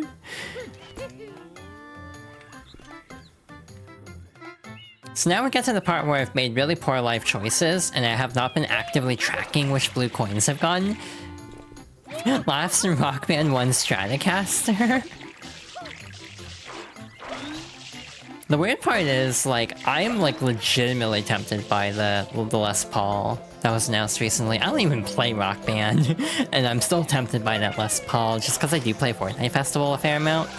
And also, I'd be interested in like Yarg and stuff like that. I tried Clone Hero a long ass time ago, but never got into it, partly because I was trying to use like an Xbox controller. Which wasn't ideal, obviously. If you need help with Yarg, yeah, I might hit you up. I might take you up on that offer at some point. Again, no clue when, just because I am very forgetful, and will probably forget about that.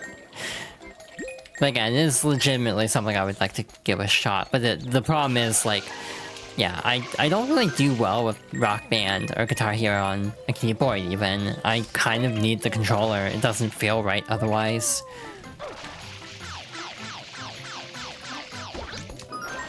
Alright, there's a way to get 3 coins from them. I don't remember how.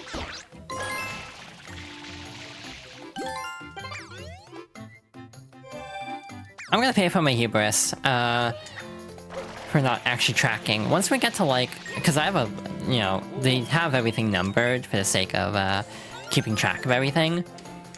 Once we get to the really crappy level for this, Noki Bay, once we get there, I am going to literally, like, unintuitively, because they're not listed like locational order, they're like, I don't know what this order is, to be honest. Once we get to Noki Bay, I'm literally going to go one by one, like, okay, check off each one as we go, because like, I can kind of BS my way through Bianca Hill's blue coins, because this one isn't too bad. Noki Bay is kind of a lot to process, so yeah, I will definitely be more on top of things with Noki Bay versus this. Doesn't ship until the middle of June. Right. See, that just reminds me, when the hell is that, like, analog N64 going to happen? Oddly enough, I'm not even interested in the console part, I'm interested in the controller part, because 8BitDo is making, like, an N64, like, modern-style controller for it, but it'll also work on Switch. I know there's, like, a mod kit for, like, turning an N64 controller into, like, a Switch controller. However, the problem with that is I, to be blunt, don't have a Nintendo 64 controller, so I'd have to spend the cost of the mod kit, and then also the cost of a controller. So, like, if the 8BitDo N64 controller is any good, I would be very interested. One of these propellers has a blue coin, I'm pretty sure. Again, I think I know this game, like, uncannily well sometimes. Like, yeah, I don't know how I remembered that being there. Top of the tree. Which tree are we talking about? Okay. Did I already get that one? Cannot see a blue coin here, so I might have gotten this already. Then there's the ones with Yoshi, too. I should get the Yoshi ones now before I forget, because I'm likely to forget. You're torturing yourself with Pro Skater HD. Yeah, I've heard those games are not easy. It's like 100%. I've actually never played a Nancy Hawk game. Like, legit, I never got into that for some reason. That's not the reason why. Oh. Oh, Pro Skate HD is the bad one, not 1+2, gotcha. Yeah, I do recall not hearing good things about that first attempt at a remaster for that.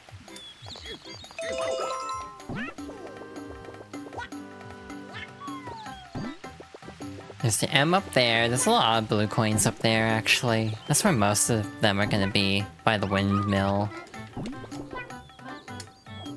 But again, might as well take care of the Yoshi stuff now, before I forget. We have 83 coins. We're definitely in good shape for the 100 coins. There's a blue butterfly somewhere. They're changing the physics? Oh, interesting. Making it playable, I see. It's always funny how that happens sometimes with games, where it's like, you know, remasters are like... sort of fickle at times, where it's like, some of them are like, yeah, this doesn't really feel right. It feels wrong, basically. Like, I know the Crash and Spyro remasters are kind of like that. Where it's like, you know, on a casual level, you know, as somebody who played those games for the first time, I did enjoy those, the Reignited and Insane trilogies. Well, I still need to finish Spyro 2 and 3. Again, I'm really torn on Spyro 2 and 3, just because on one hand, I feel like I should do them for, like, game clearing. On the other hand, I never actually played Spyro 1 on stream. And it's been so long, that was like 3 years ago. Like, maybe I should just play Spyro 1 again.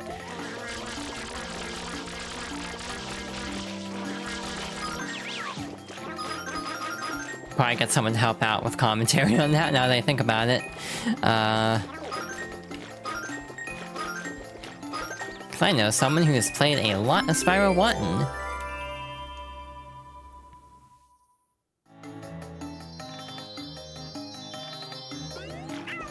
Owie. Well, we actually don't... Actually, we do need Yoshi still. Because we need to eat the rest of the bees. I know a couple of people who would not be happy with eating these bees.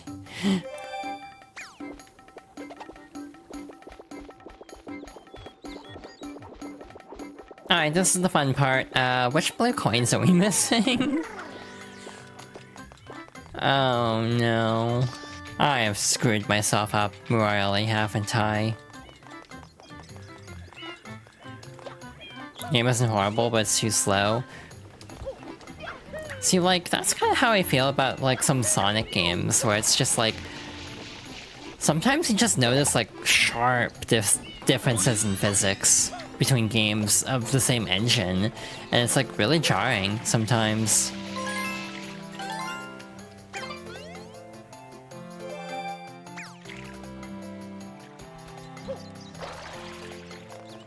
Yeah. Let's see. There's the M up here.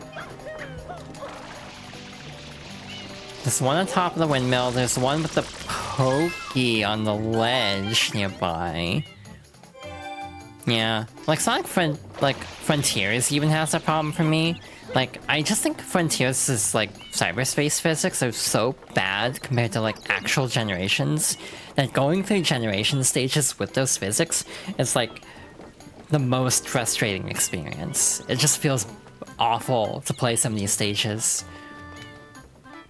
Again, I'm a bit of a Frontiers, like, critic, to be honest. I'm not as, like, positive on that game as a lot of the fan base is, I fully admit. I still, like, don't hate Frontiers in all fairness. I just would rather play, like, a lot of other Sonic games instead, to clarify a little bit on that. Damn, this sure is a camera angle. Thanks, game. I am looking at this map, and I have concerns.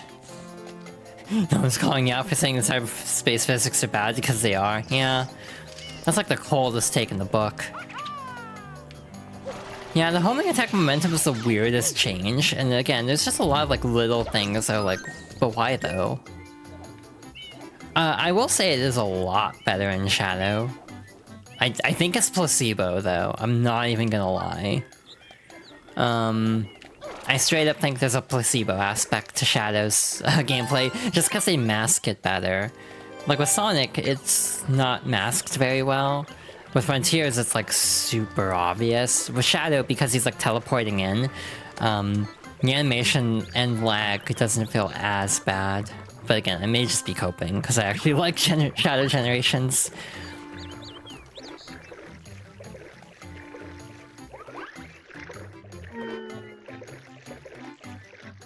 Like, this is a problem I've had for a while. Well, like last night, and like the last 2 nights, I actually replayed Sonic Adventure 2, because I just wanted to do something for me. That's very much like the premise of me streaming this today, is like, I just want to do something for my enjoyment. And like, I want to play a comfort game. So, I ended up replaying all of, Sonic Adventure 2. And it's really weird going back to those games because you can spam homing attacks, like, non-stop. It is ridiculous. It's actually broken, to be honest. It is very overpowered. But it feels great, to be honest. The one downside is no lock-on, so I definitely cleaned off the edge a few times. You do it too fast, you die, yeah, I found that out the hard way a few times. Skyrail, my beloved, unfortunately. I wanna like Skyrail, I just kinda can't, because it's so, like, jank. Yeah, 06 has a really weird delay, as well.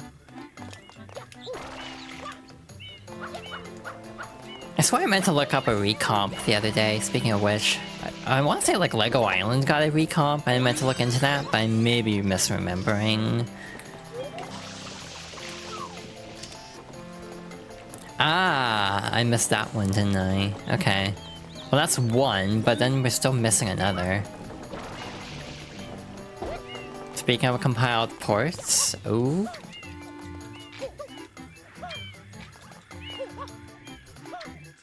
RB3 is like I had it. I mean, partly because, you know, I know that's kind of your thing, your area of expertise, but I had a feeling that was going to be about Rock Band. That is very cool, because like modding potential will be a lot easier with a recomp than an emulation. Yeah, same with Sonic. Sonic's the same way, where it's like, yeah, there's just tech wizards in this community, and no one knows how the hell they managed to do a recomp, like, so under wraps like they did. Like, a lot of people didn't even know about it until it was already basically done. Even, like, major members of the Sonic community were like, what the hell am I looking at? Like, what is happening? Which is a lot of fun. Like, you know, if it had been at, like, an SHC or something, it would've been cool, but it definitely had extra punch by being, like, where the hell is this coming from? They're just gonna drop this out of nowhere on, like, a random-ass Saturday? Alright, we have a problem. Where the hell is this last coin? Let me consult the guide. Bluebird there. Got the one in the window. So one on the rooftop we definitely got. I think we got the one up... Did we get the one up there? 24, near the top of the tightrope pole. Yeah, I'm like really pumped for SHC this year. Because I'm sure there's gonna be, like, there's already like a crap ton of stuff for the recomp. I'm really fascinated to see what else they do. And let's see.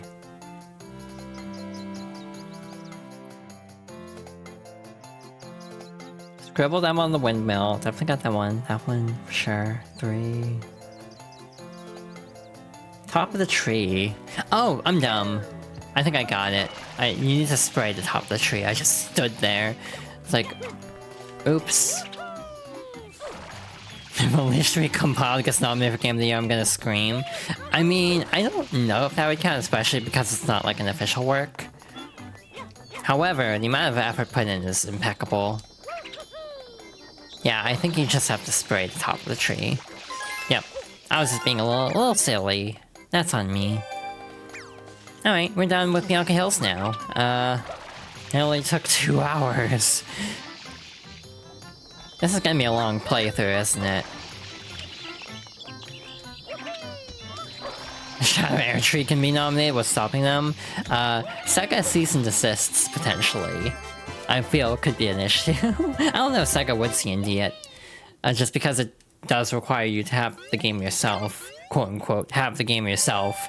As much as, like, a lot of things on the internet require you to have the game legally, totally. Alright, let's look at the guidebook. So yeah, we're done with Bianca Hills for real, for real. I guess we'll go to Rico Harbor next. When is the next ad break? 15 minutes? Yeah, we got time. Now, I'm gonna be making bad choices here. I'm gonna get the blue coins in order, but some of them can only be gotten in episode 1. And some can only be gotten in episode 8 too. Above Rico Tower. Can't do that one. There's a couple that are only tied to that. Is the one on the wall here only in episode 1? No, that one's in every episode. I'm just quickly consulting, trying to plan out a round of attack here.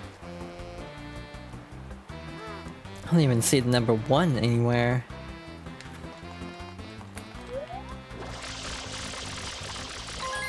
Yeah, I know a couple Sonic mods have monetized, and it's like, everyone starts screaming at them like, what are you doing? Eat the blue butterfly. Wait, that's 2. Okay, so then spray the wall. There's also one up here, I'm just gonna grab this one out of order. Again, I don't know how, like, exciting this playthrough is going to be. Oh yeah, that one also had a bunch of other stuff that definitely we shouldn't talk about. I'm pretty sure if it's the one I'm thinking of.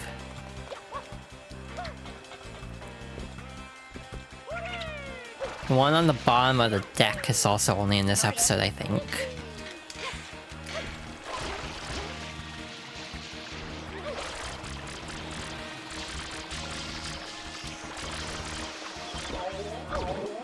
Alright, the 100 coins here is also a slog. That's my other issue with Rico Harbor. Yeah, this 100 coins can, like, go down in a fire, basically. as far as, like, you know, having to just comb the area meticulously for things. It's like, you have to be so thorough to get the 100 coins in this one. It's so frustrating.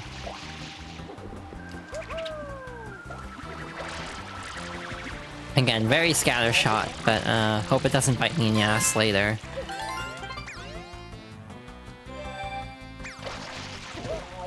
Ouch. This is probably not a good episode to be getting these in, just because it's like, there's so many enemies around. And like, spraying the wall to get random ass coins, just like, yeah, this is just a miserable 100 coins that we'll definitely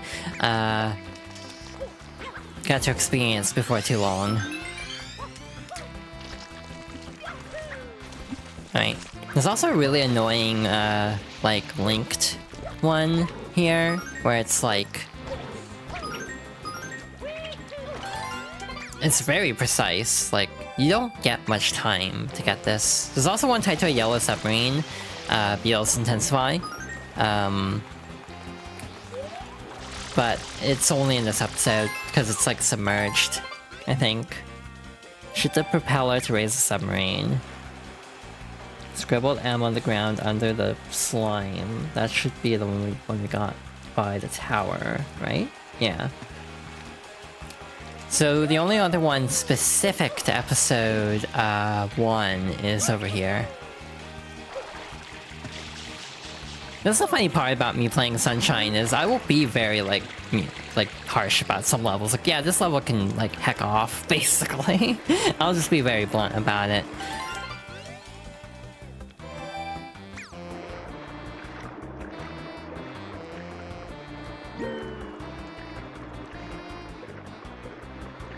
Let's see, like, you have the pachinko, obviously. That's the biggest example.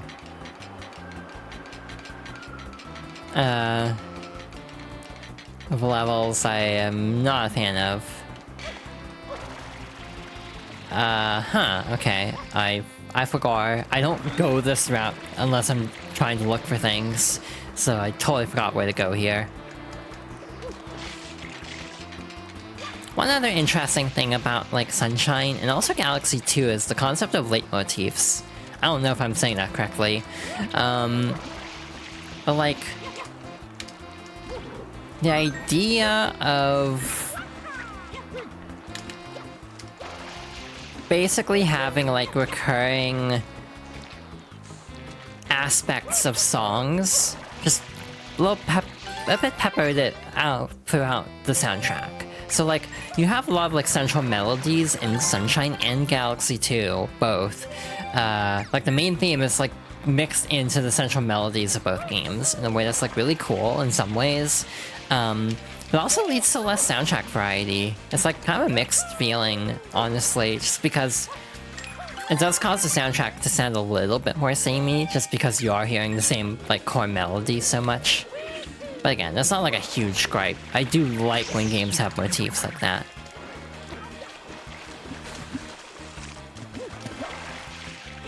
How does this work again? This one's weird because you also have to, like, open up both sides. So, like, you have to do this and then, like, jump up. But, like, actually just platforming is too slow. So you actually do need to, like, clear a path first. Actually, can we get this yet? Because we have the blooper. This is up here. I don't think we can actually get this one yet. Just because we'll aggro the blooper too early.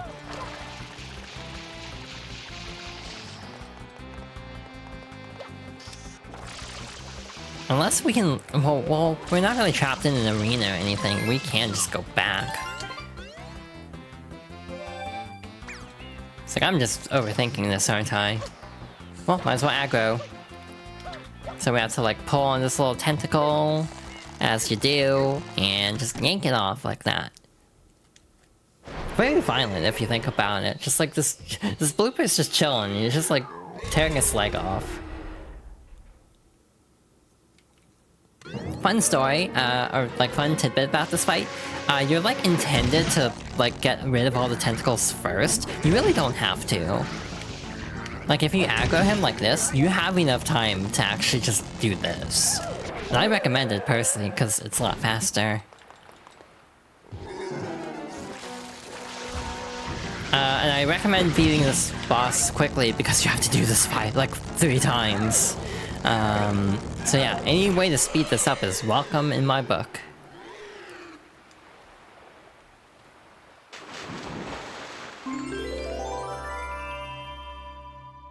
So let's see, there's only like 1...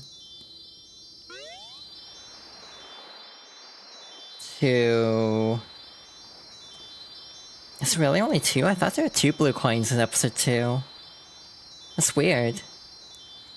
Totally misremembered. Yeah, we can actually get most of the blue coins now, so I think I will, just so I don't have to be arsed with them later. I'm standing over here to have as much time as possible because this one sucks. This one takes so long to get over to, and has such a tiny time limit that I recommend like sliding as fast as... God damn it. Sliding as fast as possible. Yeah, like, just that little hiccup was enough to completely throw us off. One downside of getting the blue coins now is we have no music, actually.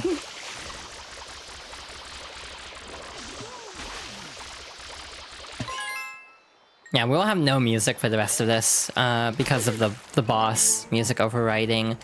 So yeah, that is a little unfortunate now that I think about that. I really should have thought that through more. Shit. I don't think we have enough time now. Again, this... Oh wait, this one's actually a lot more generous. It's just the other one that's annoying.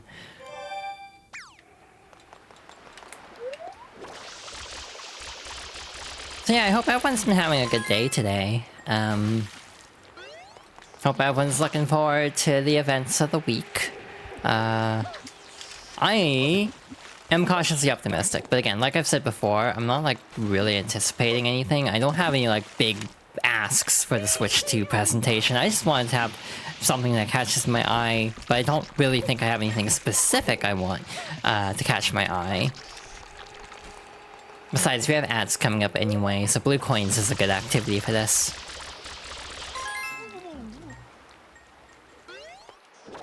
Yeah, this is like the most particular, like, one of these. Like, that was still too slow, god damn it.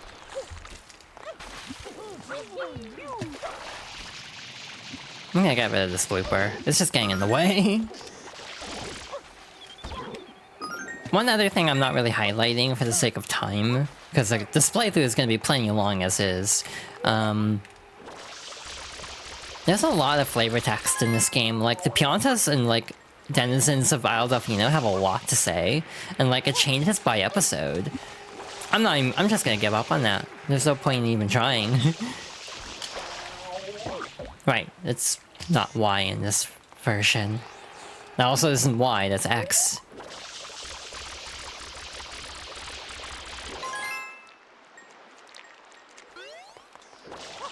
Yeah, I didn't really think through the whole collecting blue coins in complete silence part, now that I think about it. Shit. Again, why is that so ungodly precise? Like, why, game?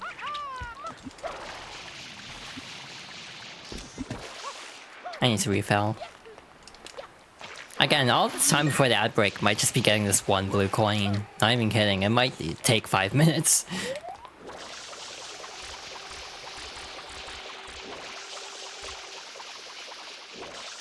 Trying to be as cheeky as possible with this.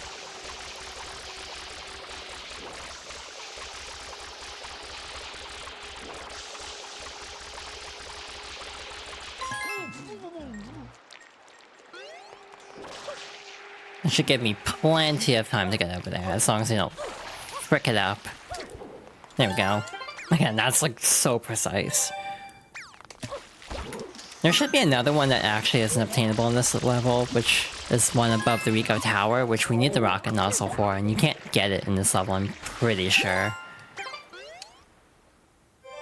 Over the water. Yeah, that one's not in episode 1, but is in more episodes than just the blooper surfing, which is a surprise to me, actually. There's one in the cage, which we obviously can't get yet, because the cage isn't here. This is the propeller over here. Frick. Huh. Well, this is awkward.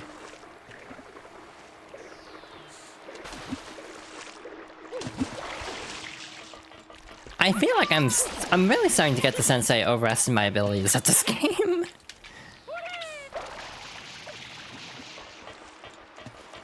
Or maybe I'm just having, like, the dilemma of trying to commentate over a game. But here I was like, this is gonna be an easy playthrough, and I'm actually kind of, like, making a lot of small miscalculations. Huh, okay. I thought there was one over here, but I guess not. Unless we already got it.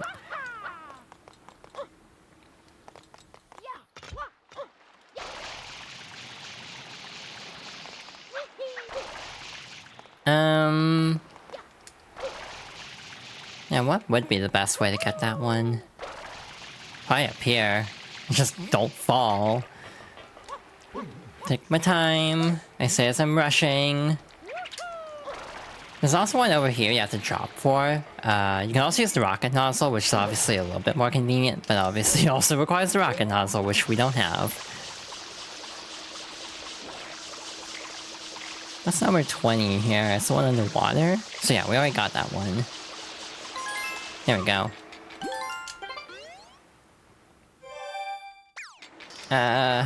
We should get that one while we're here. If I can figure out how to even get over there again.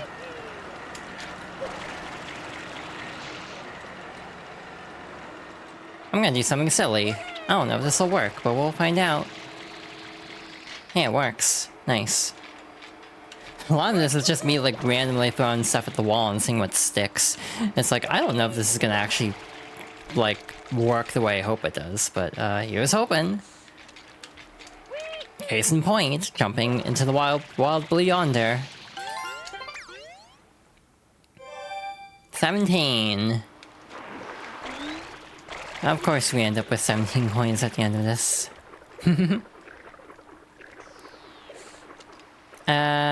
Yeah. Ads are starting soon, so I'm gonna hop over here, and then we'll pause and resume, in a bit. So yeah, I will, yeah. Run ads, and we'll see how much farther we can get in this world. Hi, we are back, from ads. So, might as well hop back to it. Once again, pausing the music. And hopping over here.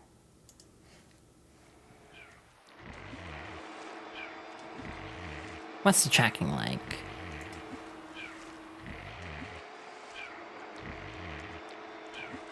It's too high up. Like that.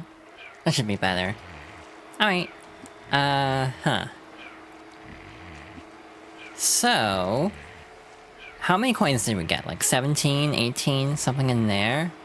I don't think we can get that one without the rocket nozzle or a blooper from the next stage, so we'll just ignore that for now. Huh. I am doing my best to not constantly be looking at the guide 50 million times on my pursuit of blue coins, but at some point I'll have to cave and look up a few, I'm pretty sure. Again, the complete silence is definitely an interesting vibe. One of my favorite things about this is you have to navigate a Yoshi up here for the actual Shine Sprite. You can actually make it pretty far without. So we might be able to get that blue coin anyway. I might just save it for later for the sake of convenience. Scaffolding catwalk on the side of the support tower. We got that one for sure. But if we go tower, we can't get yet. Top of the crane, over the water. Blooper surfing track. Top of the fountain, underwater. Got that one for sure. X on Rico Tower. That one I'm not entirely sure about. Depends on... oh wait, we did get the X. I'm on the wall. I'm on a platform. That one's over by... the Yoshi cage. In a box. In a box? Oh, I think I know what that is actually. Maybe. 24 and 25, defeat the spider. We can't do that yet. Shoot the basket of fish in the market. Can't do that. No, the one in the box I think we can get. The others I might just save for a different episode, just because one, I want music back, and two, I think it'll be easier in other episodes with like the rocket nozzle and things like that. This will put us at like 20 though, that's a pretty good haul. Never mind, we're only at 18. I greatly overestimated my progress.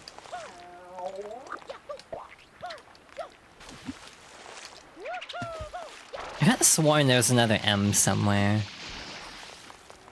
But I guess not. Alright, we also have to do a little weirdness in an upcoming stage, because normally I wouldn't even bother getting the rocket nozzle if I'm not worried about blue coins.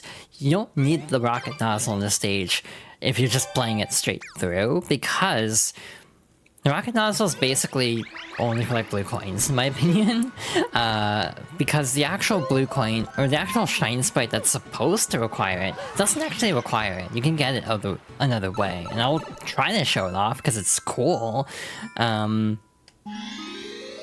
it also is like, we still need to climb up the entire thing to get the rocket nozzle, unfortunately.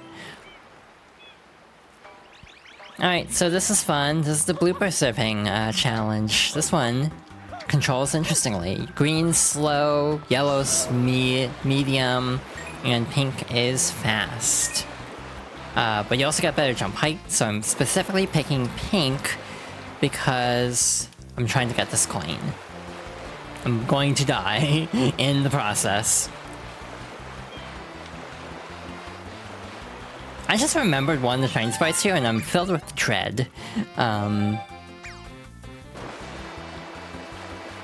Yeah, I think you know which one it is, if you've played this game before. I don't need to spell it out. But yeah, I just kind of remembered that. I forgot about it, and I'm like, oh no, that's gonna be something. I don't know what it'll be, but it'll be something. Wahoo, you wanna go for a ride, bud? Go ahead and jump on the blooper you like best. Go on. Show me some super blooper surfing and win yourself a prize. And god damn it. And before like, oh well this isn't Marvel 2, I'm not being taken for a ride. That's an option for game clearing. I need to actually remember I own the collection.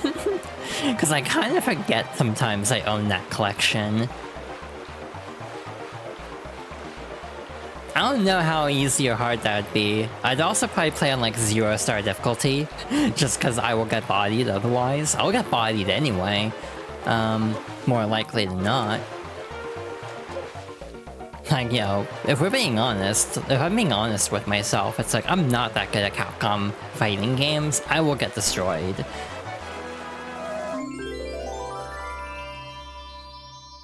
That was me trying to go slow, by the way, because I couldn't remember if it's based on top score, or the second shine is based on top score, or clear time. So I was trying to actually go slow on purpose. I did not go slow enough.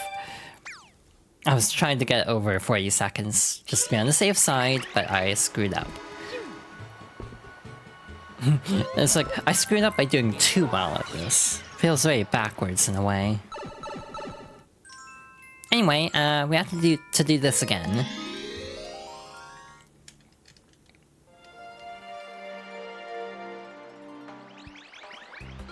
If I missed a blue coin, it'll be very awkward. Because it's like, where are they?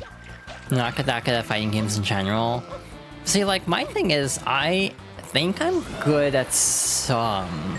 I don't think I'm, like, exceptional at any. But I can hold my own in, like, Smash or Guilty Gear. I don't even play enough Blaze Blue to speak on that. Again, I really want to play Tekken of all things. I've just been kind of having a Tekken itch, but I don't own 8, and I don't really want to spend full price on it. Like, even on sale, it's like $40 or something.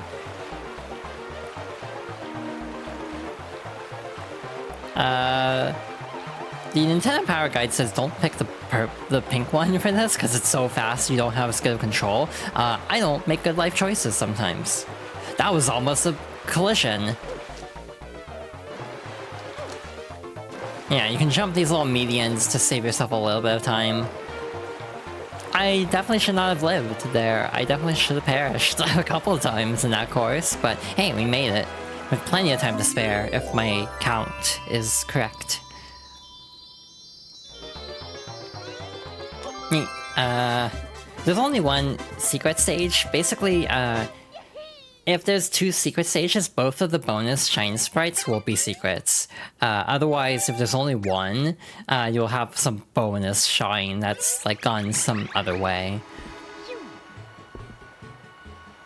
You know, one actual step back in this game compared to 64 is the 100 coin shine ends the level. In 64, you can keep playing, so you can actually get a different star that way. And, like, that's way better in my opinion. I genuinely wish they never went back from that.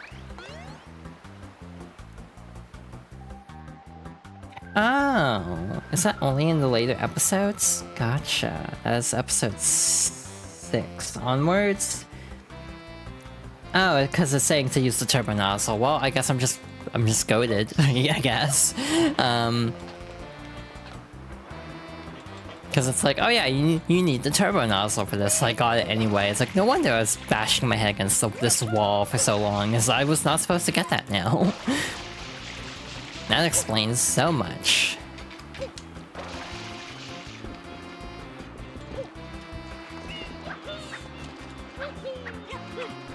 I swear I'm forgetting like 5 things at the moment. Like, I am not comfortable with my blue coin count as is. I feel like there's some major thing I'm forgetting. Ow. Ooh, ow. That's bad. Well, that's not too bad. We fell here.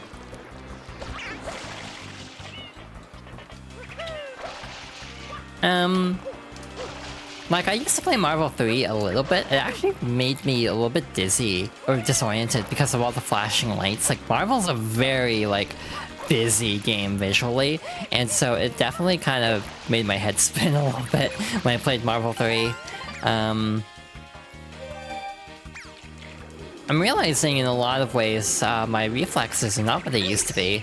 Or just my, like, ability to focus is not what it used to be. Like, I tried playing Mega Mix, or Project Diva Mega Mix last night, and I was struggling with songs I typically don't have a problem with. But just from, like, the perspective of tracking notes was, like, really difficult for certain songs. Like, with all the motion in Project Diva, that was throwing me off. I do want to stream Project Diva at some point. I almost feel like I should do that for this favorites series, just because I, you know, those would count. I did spend a lot of time with the Project Diva games. I'm gonna do something risky. Let's see if this works. Hey, it works.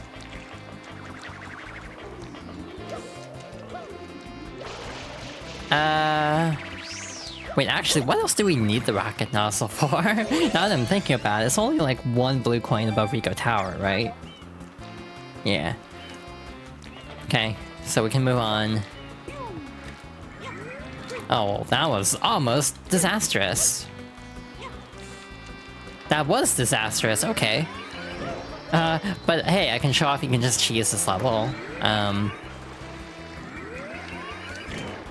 Actually... yeah, no, this works. I was gonna say, we can use the hover strat, but I think we'll do that next time. Because we do have to go back into the cage at some point.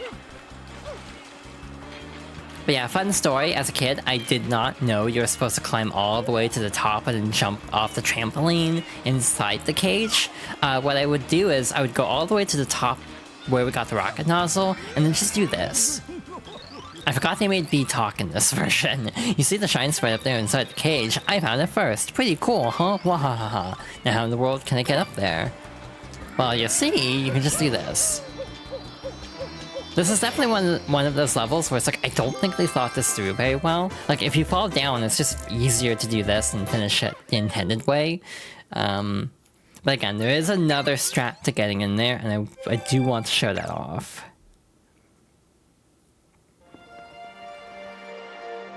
Hey, we have no key bay unlocked. Yeah, I'm definitely missing a lot of blue coins. 1, 2.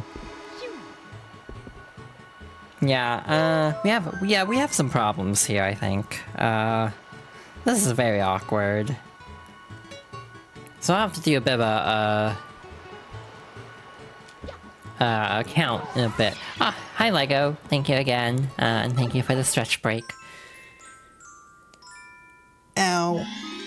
Yeah, I've been sitting too long in one spot. So you go to Rico Tower. This is a funny level because they keep bringing it back for some reason. It's also in a Galaxy. Galaxy 2 specifically. That is here. I thought that said... later episode. I guess it is possible here. Normally, I would not recommend getting a Flood here. The rocket nozzle here from the standpoint of trying to do a special stage with the rocket nozzle. That sounds like hell. But since we're going to lose Flood anyway, I'm just gonna go ahead and do this. Yeah, we are missing like 10 coins. I know where half of them are. The other half is a problem. There's also a turbo nozzle somewhere, but that's like later episodes only. Why does it launch like that? Legit forgot about that. Alright,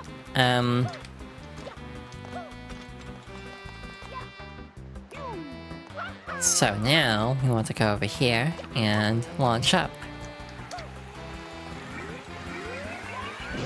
Yeah, on the GameCube controller, you can also like throttle it more, like charge up slowly so you can time it better with when you actually want to release it. But on a Pro Controller, it's a digital trigger press, so you basically have to like manually time it instead of, or like be more careful with timing it than that. That was almost unfortunate, but we made it. So Twisty Trials Galaxy is another term for this level. No Yoshi for us though, so we are going it solo. Fun story, Mario's kind of like a mountain goat in this game, compared to Galaxy, so like, I legit think this stage is good in Sunshine. I think it's awful in Galaxy, just because Mario slides at much slighter inclines in Galaxy than he does in Sunshine. Where, like, yeah, no, he can basically be at like a 45-degree angle with this platform and he'll be fine. Like, straight up. It's like really, like, one of those levels that's like, this was like not meant to ever be in a different physics set, was it?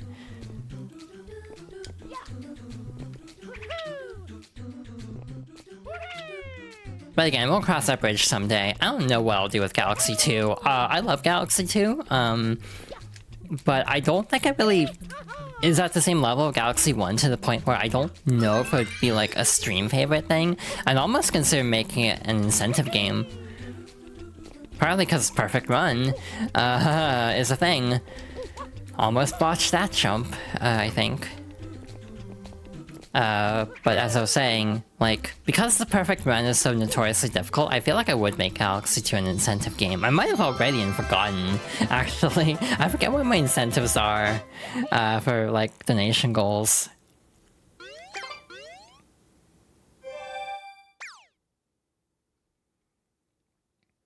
So, this will put us at 5. Which should be another Gooper Blooper fight. But this also means we should be able to get the caged Shine Sprite, I think? Or the caged blue coin. Yeah, we should be able to get it now. So, we'll do the speedrun trick for this. Or at least attempt it. Because I'm not really good at this, to be perfectly honest. I used to be better at it, but again, it's been a bit. I used to replay games a lot more than I do now. I kind of just stopped playing games a lot, period, to be totally honest. Just because of, like, you know, mental health stuff, basically. So, yeah, it's just more of a consequence of not playing games as much, period, than, like, anything else. That was the right idea, but I hovered too early.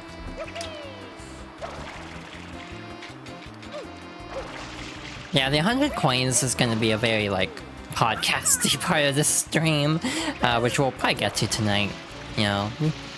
Actually, I don't know if we should, because we only have, like, half an hour left. Unless I go long, which I could.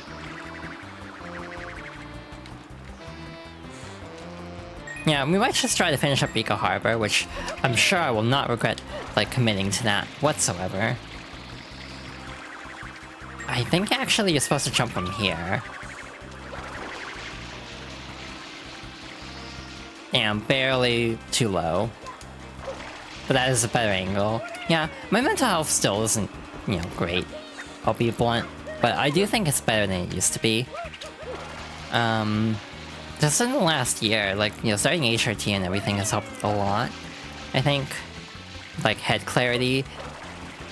You know, not perfect by any stretch, but an improvement.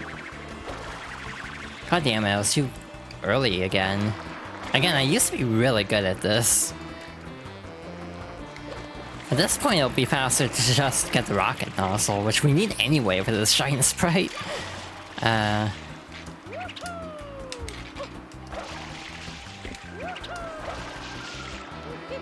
And you know, I still have, you know, good days and bad days. But in general, I've been feeling surprisingly decent, I'd say. Like that? Nope, still too low. Okay, we're gonna bail on this. Like, where would the closest rocket nozzle be? I guess it's that one, huh? Like to where we are now, at least. Actually, it's this one. We'll get this one, I think. I mean, this is how you're supposed to get up to Goober Blooper here. It's like, I might as well just do this and save us a little bit of headache. Because we only have like 20 blue yeah, we have 22 blue coins here. We are off count from where I wanted to be. Which again means we have the unfortunate problem of having to just scour the map because I've collected so many. And we'll see which ones I actually got. I definitely went through that platform. This is not the right platform for this. That was brilliantly timed. That was beautiful. Beautiful execution on that, on my part.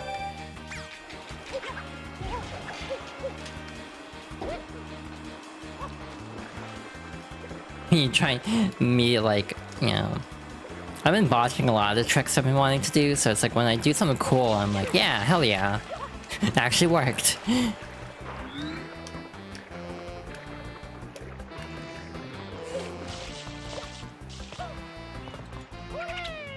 Alright,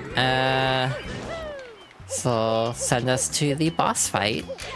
Same fight as before, exactly, but he'll actually start with like 2 tentacles. Typically you want like all 4 to swing at you so you can't like take a pot shot while you're charging up the thing.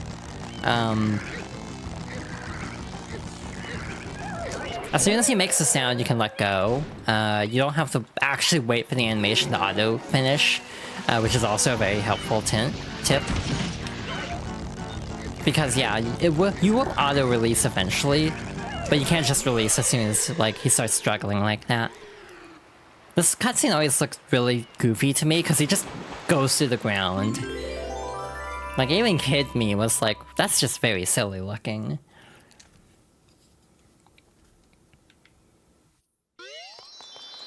Alright,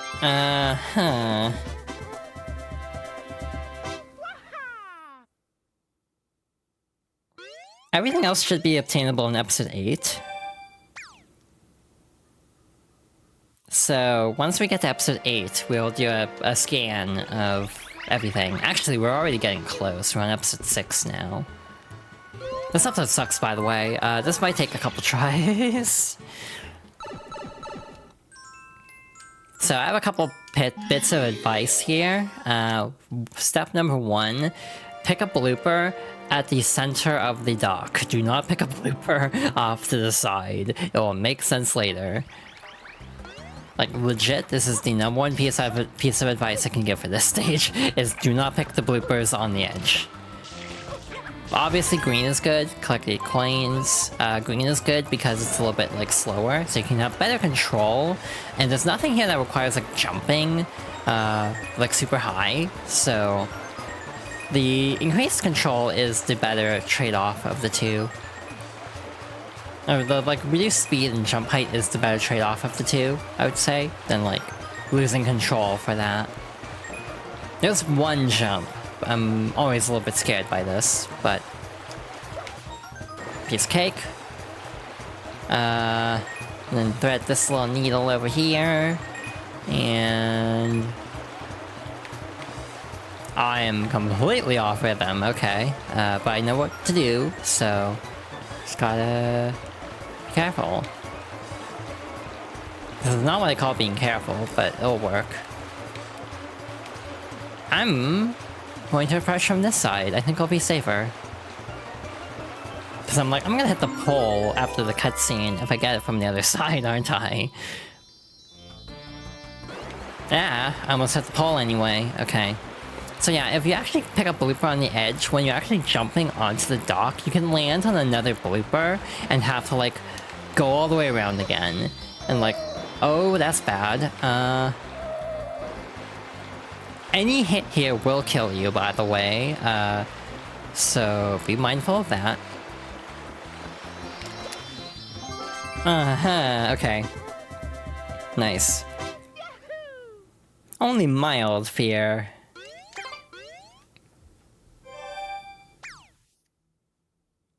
Alright, so far so good. We have done nothing in Delfino Plaza, but that's to be expected. This game again doesn't really put much emphasis on the Delfino Plaza stuff, so we'll probably save that towards the end. I'm also not turning in any blue coins until we're actually done. Like, this is just how I play this game. It's kind of backwards, really, but I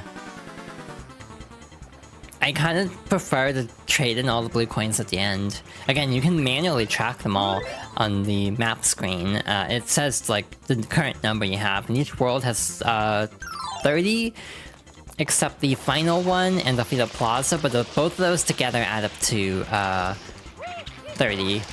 Delfino Plaza has 20, the final area has 10 to make up the difference. Hopefully I'll remember this. Good camera.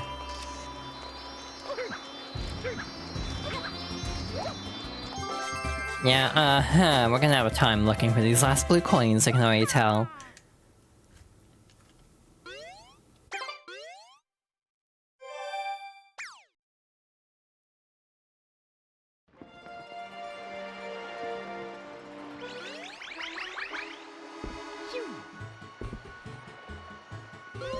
See, my only issue right now is I don't want to start next stream with 100 coins, because again, Rico Harbor 100 coins is just kind of tedious, so I think I'd rather end the stream, so we might go long to try to get that 100 coins shine. I will definitely regret this decision, but we'll see. Because again, I also need to figure out what the hell is going on with the blue coins here, and that's gonna take a bit. I might just be kind of overthinking. I think this will give you a blue coin too. Will it? Yep, that is. So I am overthinking. Alright. The ones on the wall you have to eat, though, because there's no way to, like, knock them off. And then I think ground pounding will take out this one. I said ground pounding will take out this one. Game. There we go. There we go. Easy peasy. 5 left. I know where, like, 3 of them are. I think. One is Yoshi. Actually, no, I know where 4 of them are. So we're only missing 1, which is better than I thought, given how scattershot our blue coin collecting has been this stream. But now we have the fun task of trying to get the right fruit. I'm so mad. I'm happy, but I'm also mad. Like, you know how, like, statistically unlikely this is to get the fruit you need first try? Like, that is ridiculous. Luck. Anyway, hi, we have Yoshi now. Again, this is actually a world that you specifically cannot clear until you get Yoshi unlocked. So yeah, I recommend getting Yoshi for that reason. Unlike Mario World, Yoshi adds little bongos to the song, which is very cute. Do not screw up, by the way, is obviously just a good piece of advice generally, but also specifically with Yoshi, because this Yoshi will only unlock with... Alright, game. You have the time there, I see. This Yoshi will specifically only unlock with durians. Now you have to, like, manually kick over, and it's like a 1 in, like, 6 shot every time you ground pound those pipes to actually get a durian. So, yeah, I would recommend... I would recommend... not falling here. Why? Yeah, I actually did pause for a reason. I was like, why am I pausing the game? And it's like, oh right, because this is on a timer. So yeah, you having to get Yoshi every time is part of the reason this level sucks, and also one other level. Like, there are 2 levels that just kind of bite because, you have to do a lot of work every time you want to even attempt it. I'm not gonna risk Yoshi. I'm gonna jump down and like just get this like this. Yoshi will auto eat fruit, by the way. So if you leave Yoshi near a fruit, he'll stay alive. All right. That almost fell off the edge. I'm missing 1 coin still, as I said earlier, but we can get that later.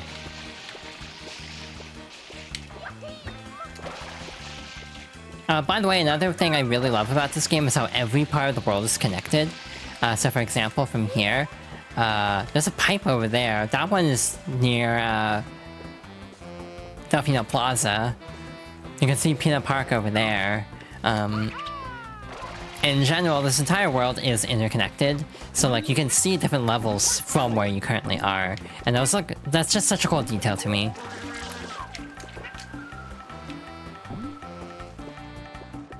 I don't know how the hell to get this M over here. Ah shit.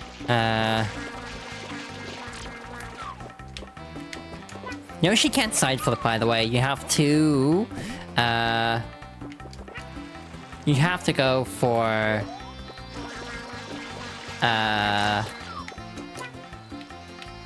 like spin jumps with Yoshi specifically. I'm trying to figure out the best approach here. I'm gonna do this. We cleared it, so I can use the rocket nozzle if need be. So we don't need Yoshi to get back up here.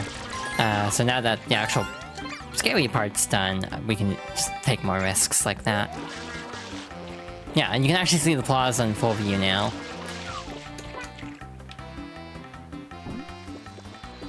Again, in my opinion, you know, this game is far from perfect, as I've already complained quite a bit about some things, but I do think this game still has a lot of charm with like the world design and everything. And again, I think that's what enamored me so much with this game as a kid, is just like the world design and just how everything feels. Alright, yeah, let's just get this, like, band-aid off now. Let's go for the 100 coins. Again, we'll probably go over. Hopefully not too far over. But, we'll see how that goes. We're also still missing the secret. We'll get that at some point. But again, I want to find the last blue coin, and I want to get the, I want to get the last... Wow, my brain. I want to get the last blue coin, and I want to get the 100 coins out of the way ASAP. Just to save myself a little bit of, like, stress for later. Shoot, I remember where it is now. God damn it, that one's really easy to get to. That's unfortunate. But we're here. We'll double back for that in a bit. Yeah, if anyone just, like, has any topics, again, this would be a great time, as we're just gonna be slowly making our way through this level. Oh, you can also, like, sometimes spray baskets to get, items too. Not always, though.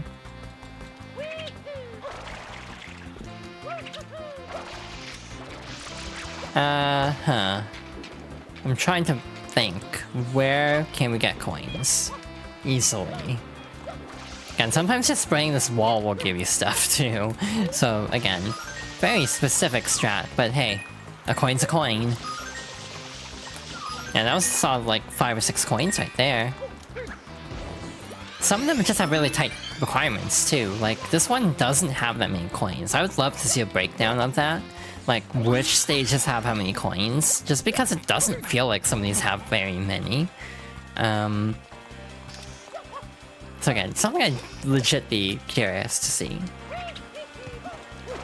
Yeah, there's a basket at the end, in like stage, or like episode 6 onwards, where if you spray the basket, you will get a blue coin. That's the one we're missing, so I literally just forgot the really obvious one, unfortunately. We also didn't get the turbo nozzle. Mainline Mario game ranking when? I plan on doing that at some point. I'm debating if I want to stream them or if I just want to do that now because we have time. S tier Galaxy. No contest. Galaxy is my favorite Mario game. Like, period. Again, Mario 3 is my favorite 2D, but I think Galaxy is my favorite overall. Even though I love this game, it is not S tier for me, just because how like wonky the physics are and everything. Not even the physics, but some of the gameplay choices are. Again, a lot of GameCube games feel unfinished to me. Because they were like, the GameCube was not a successful console, which is kind of like a misnomer, actually, like a revisionist history thing, where it's like, you know, the GameCube was super beloved. Well, it kind of wasn't. Like, the people, like the 10 people who had a GameCube loved it, but like, most people did not have a GameCube at this time. And it was only like the emulation scene that really made people be like, whoa, wait, the GameCube actually had some bangers. But the actual reception of the GameCube was not good when it came out. It was like, wow, this looks like a lunchbox. It's got a handle.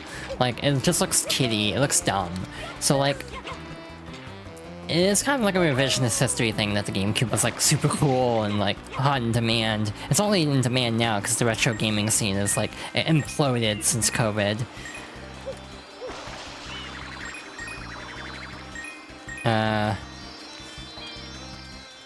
Let's see, I'll also an S tier. I would probably say Galaxy. Okay, I'm gonna break it up into two categories, because I don't know how I'd rank, like, 2D with the 3D Mario games, because I have different expectations for those. So I almost feel like I think I'm gonna go 3D first, just to make it simpler on myself. So like 64 is like C tier. I don't think it's bad by any means, I just don't like it. I don't know why I fell there. Like legit, 64 is like trend-setting, it's groundbreaking, but I kind of don't like playing it in the modern age, and I didn't really experience it until much later. My first version of 64 was actually DS, so I actually have a soft spot for that version. I don't like it in a lot of ways, but it is something I have a soft spot for, just because that was my first main experience. But like, there was a lot of grinding in that game, believe it or not, with like the bunny keys. The controls are a little bit wonky at times. Like, there's an analog mod for it though, so the control issue is not as bad as it used to be. Like if you're playing on actual hardware, there are ways to actually get the analog mod to work. So like,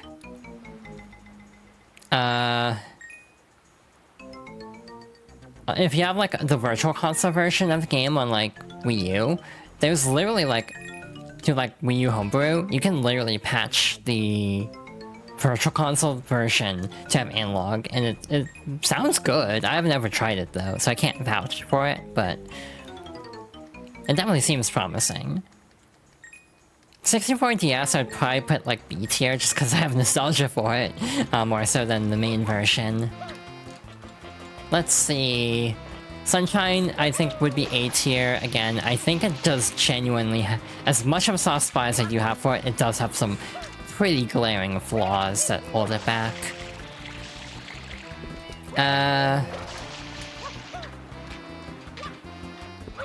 Galaxy's S tier, again, probably my favorite 3D Mario. Galaxy 2 is like S tier, but lower than Galaxy 1. Or it actually might be,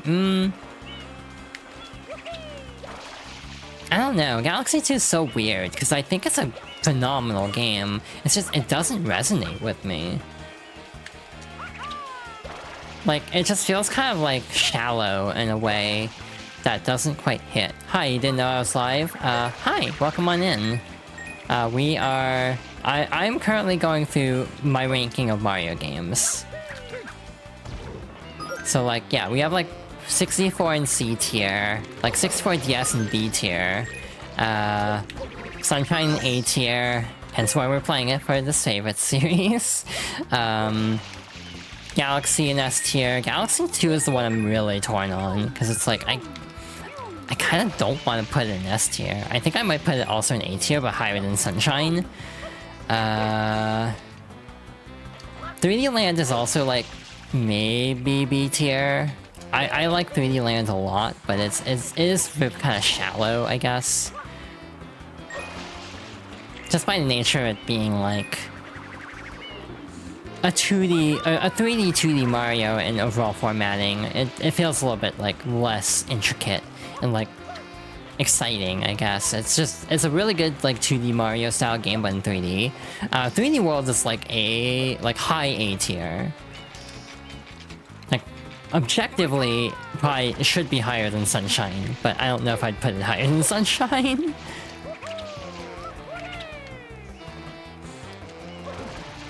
I'm just gonna fight the bloopers. Like, this will be faster. Another problem I have with Sunshine is coins despawn insanely fast. Like, it's ridiculous how fast coins despawn. Bowser's Fury is like either low S tier or high A tier. Like, I think it would be higher A tier than actual 3D World. But I don't quite know if it's S tier for me. It's like borderline. It'd be like A plus tier. Yeah, no, actually, I think it would be S tier. Yeah, I think I'd go Galaxy than Bowser's Fury, and then again, nostalgia is saying Sunshine. No, wait, that's not true. It'd be Galaxy, Odyssey, Bowser's Fury, Galaxy 2, Sunshine. Wait. 3D World, Sunshine. Again, Sunshine is weird because it's like I keep talking about how much I love this game, but it's like I don't think it's objectively like the best Mario game. It's actually probably the objective like worst Mario 3D game ever, just because it has so much like weird quirkiness to it.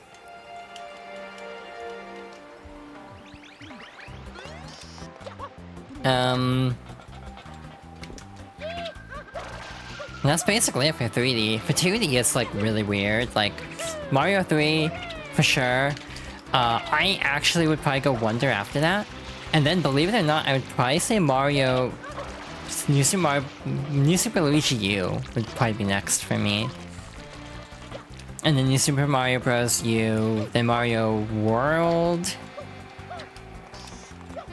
No, actually, God, it would actually be original Mario, New Super Mario Bros. And then... DS, and then World. I don't really have strong feelings about World, to be perfectly honest. Again, that's like kind of a hot take, I'm pretty sure.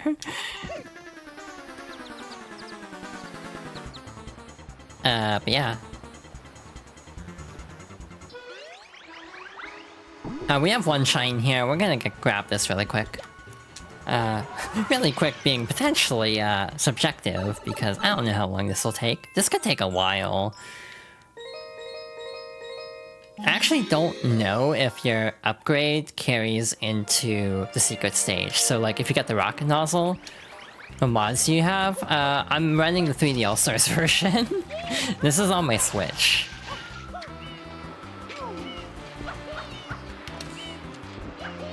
I do have an actual physical copy of 3D All-Stars, because I like Mario Sunshine and Galaxy, and it was worth it to me to have, like, current-gen versions of those two games. Also without motion controls in the case of Galaxy, without, like, you know, hacking or anything.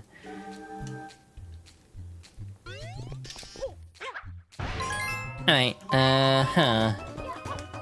let's see if I remember where the hell the coins are. The Switch version did, like, redraw a lot of the UI elements. I think some of them look kind of bad. They look almost too smooth in a way that's, like, disconcerting. Like, that's, like, a take I have about a lot of retro-type games and collections, and sometimes the UIs can look too nice, to the point of, like, uncanny. You don't care about Sunshine? That's valid. Again, I have fully admitted multiple times on stream that it's like... This is definitely one of those, like, acquired taste kind of games.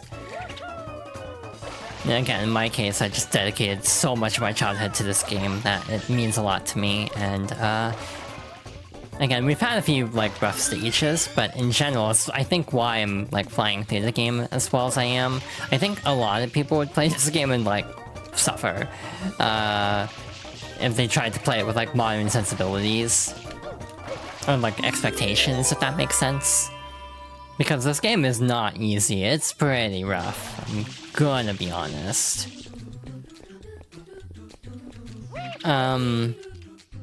But again, I'm just kind of used to its like quirks, so I can kind of work around it. It's the same thing I feel about like Sonic Adventure 2, where it's like, I don't think Sonic Adventure 2 is a particularly like well-made game because of how like crunched it was. But I'm so used to it, I can get through the game no problem. But you're in a room with Sunshine of 64 and you'll die? Oh, I'm so sorry. I'm like okay with 64, I don't like love it though. Like, if we're talking like subjective, I think Sunshine, you know, I like more than 64. I think I would put 64 at the bottom for me. Yes, and I was just about to turbo dash too.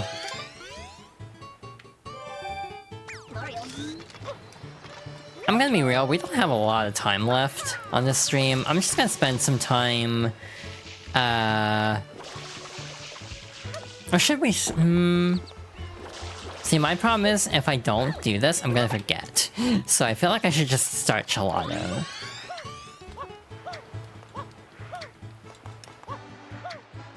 Because I will definitely not remember which shines we got in Delfino unless I get them all, like, in close proximity to one another.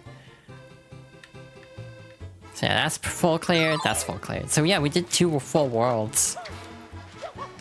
My gut check is this will take 4 streams of like 2 to 3 hours. God only knows if I'll be right about that or not, but we'll see how that goes. Next stream is probably Wednesday. I want to react to the Switch 2 Direct. Who knows what will be in it? I just kind of want to be surprised. I'm not going to actually be surprised. I'm going to see what all is in there before I watch it. I'm not waking up at 6 AM.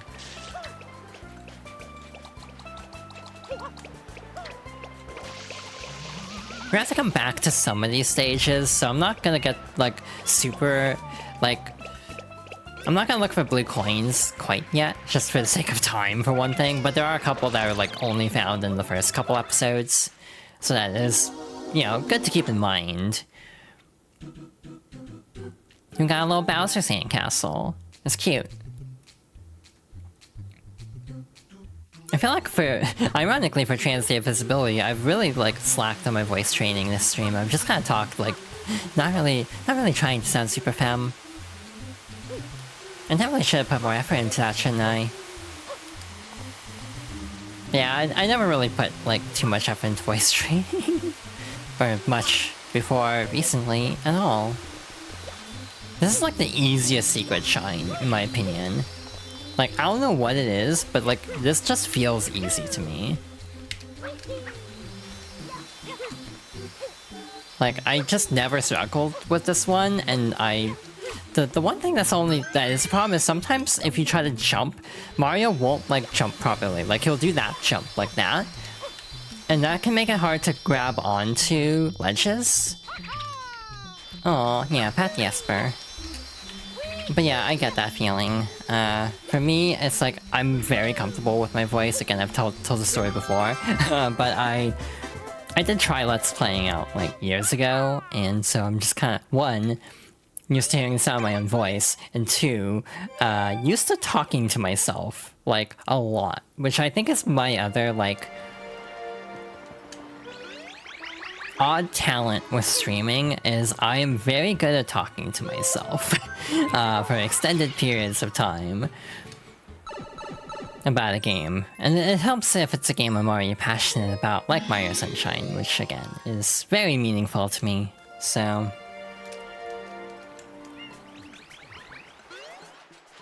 Like, obviously, if it's a game I've never played before, I could not, like...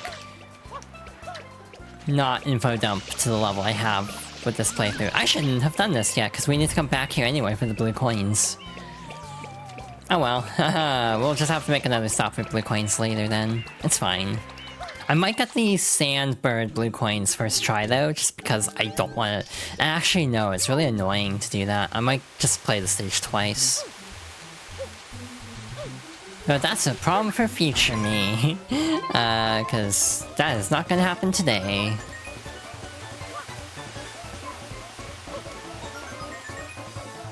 2 out of 8. Most of them are just on the Bowser Castle, so,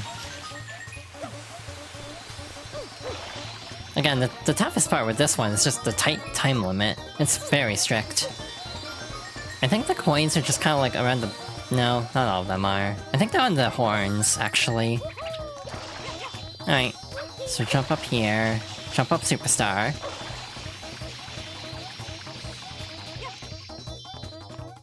Yeah, I like most Mario games, but I'm also just like easygoing about games in general a lot of times, where it's like, it takes a lot to not make me not like a game. Normally it's character assassination that gets me the most, like, straight up. And the only two examples of character assassination at a level that ruined the game for me are Sly 4 and... I swear I had another one just now. I legit can't remember what the other one was. But yeah, Sly 4 for sure is like... To me that is like an extraordinarily upsetting game just because of how the characters are handled. Again, I could have sworn I had another example in mind, but who knows what that was. Let's look at the map here. Yeah, a couple of these blue coins can only be gotten in the first, like, 4 episodes, so we will probably make a concerted effort to get most of those. Basically everything can be gotten in episode 4, so, like, probably early on into next stream will just take a lot of time to get blue coins. And try to, like, get, you know, Chalaya Beach out of the way early, because, you know, I like the area, I just think completing it is a pain in the ass. Mostly because, like, Rico Harbor, like, for 100 coins, it's very strict, like, you have to be on the ball with getting coins, especially because most of them in this case are from enemies, meaning they will despawn really fast, so you have to be, like, on the ball to actually, you know, rush over and pick them up right away. Others are on, like, really high tightropes, like, out of the way, so, like, you really need to kind of know what you're doing in a sense, or just spend a really long time just searching.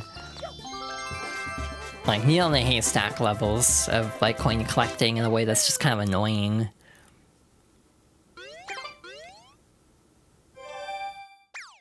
So yeah, that's kind of my overall thoughts. Well, we might as well get the rocket now, so while we're here.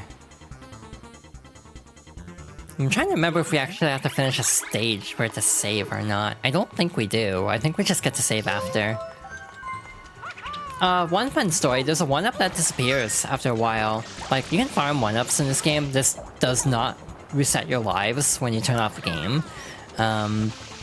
There's a 1-up on the island over there. There's like a thing where you can put out a campfire, and it'll drop a 1-up.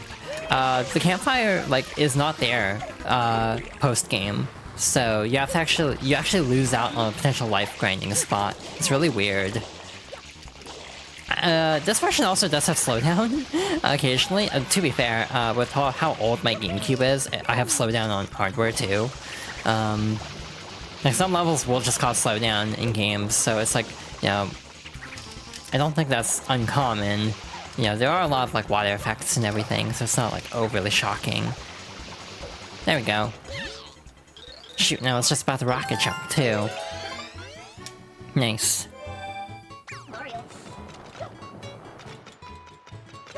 And, right on time, too. We just hit 3 hours not too long ago. So, hey, we made good progress, I think. We got, almost 30 shines, right? We had to have gotten that much, right?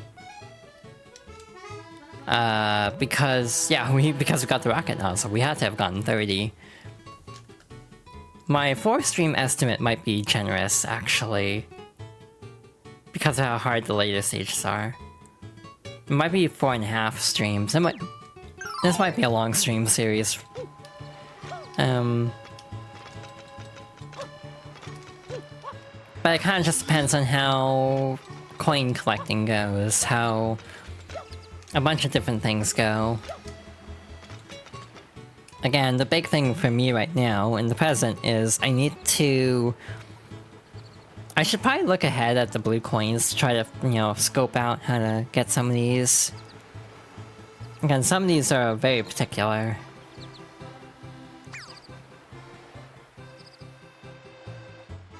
I'm just kind of quickly skimming this guide. So after that's Peanut Park. That won't be too bad. Savannah Beach is not bad. Noki Bay is obnoxious though, for blue coins. Most of them can be gotten in any episode though, so that's nice.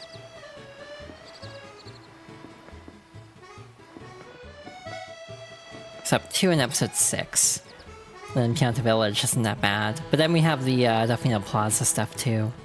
So yeah, I don't know how long this playthrough is gonna be. I hope everyone enjoys it though. I'm not biased at all, clearly. But I'm having a good time revisiting this game.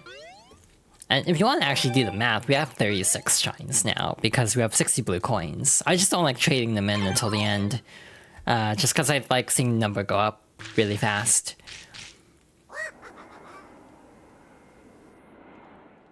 So yeah, this was a lot of fun. Thank you all for watching. Next stream again will hopefully be Wednesday. It might be closer to 3 PM rather than 4 PM, but it depends on if I wake up early enough.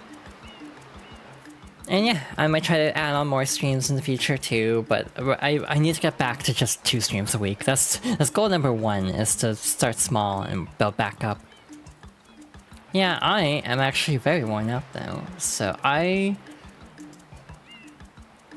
think I might just call it here for now and head out. But yeah, I hope everyone has a good rest of their day. Thank you all for watching as always. If you enjoyed the stream, you can always follow for notifications of when I go live. I do have a VOD channel and other social media as well. Blue Sky mainly. And I do have a VOD channel as well. I have commands for everything, and I have like donation links. I have a throne. I don't promote this nearly enough. But yeah. Thank you all for watching, and yeah, good night and take care.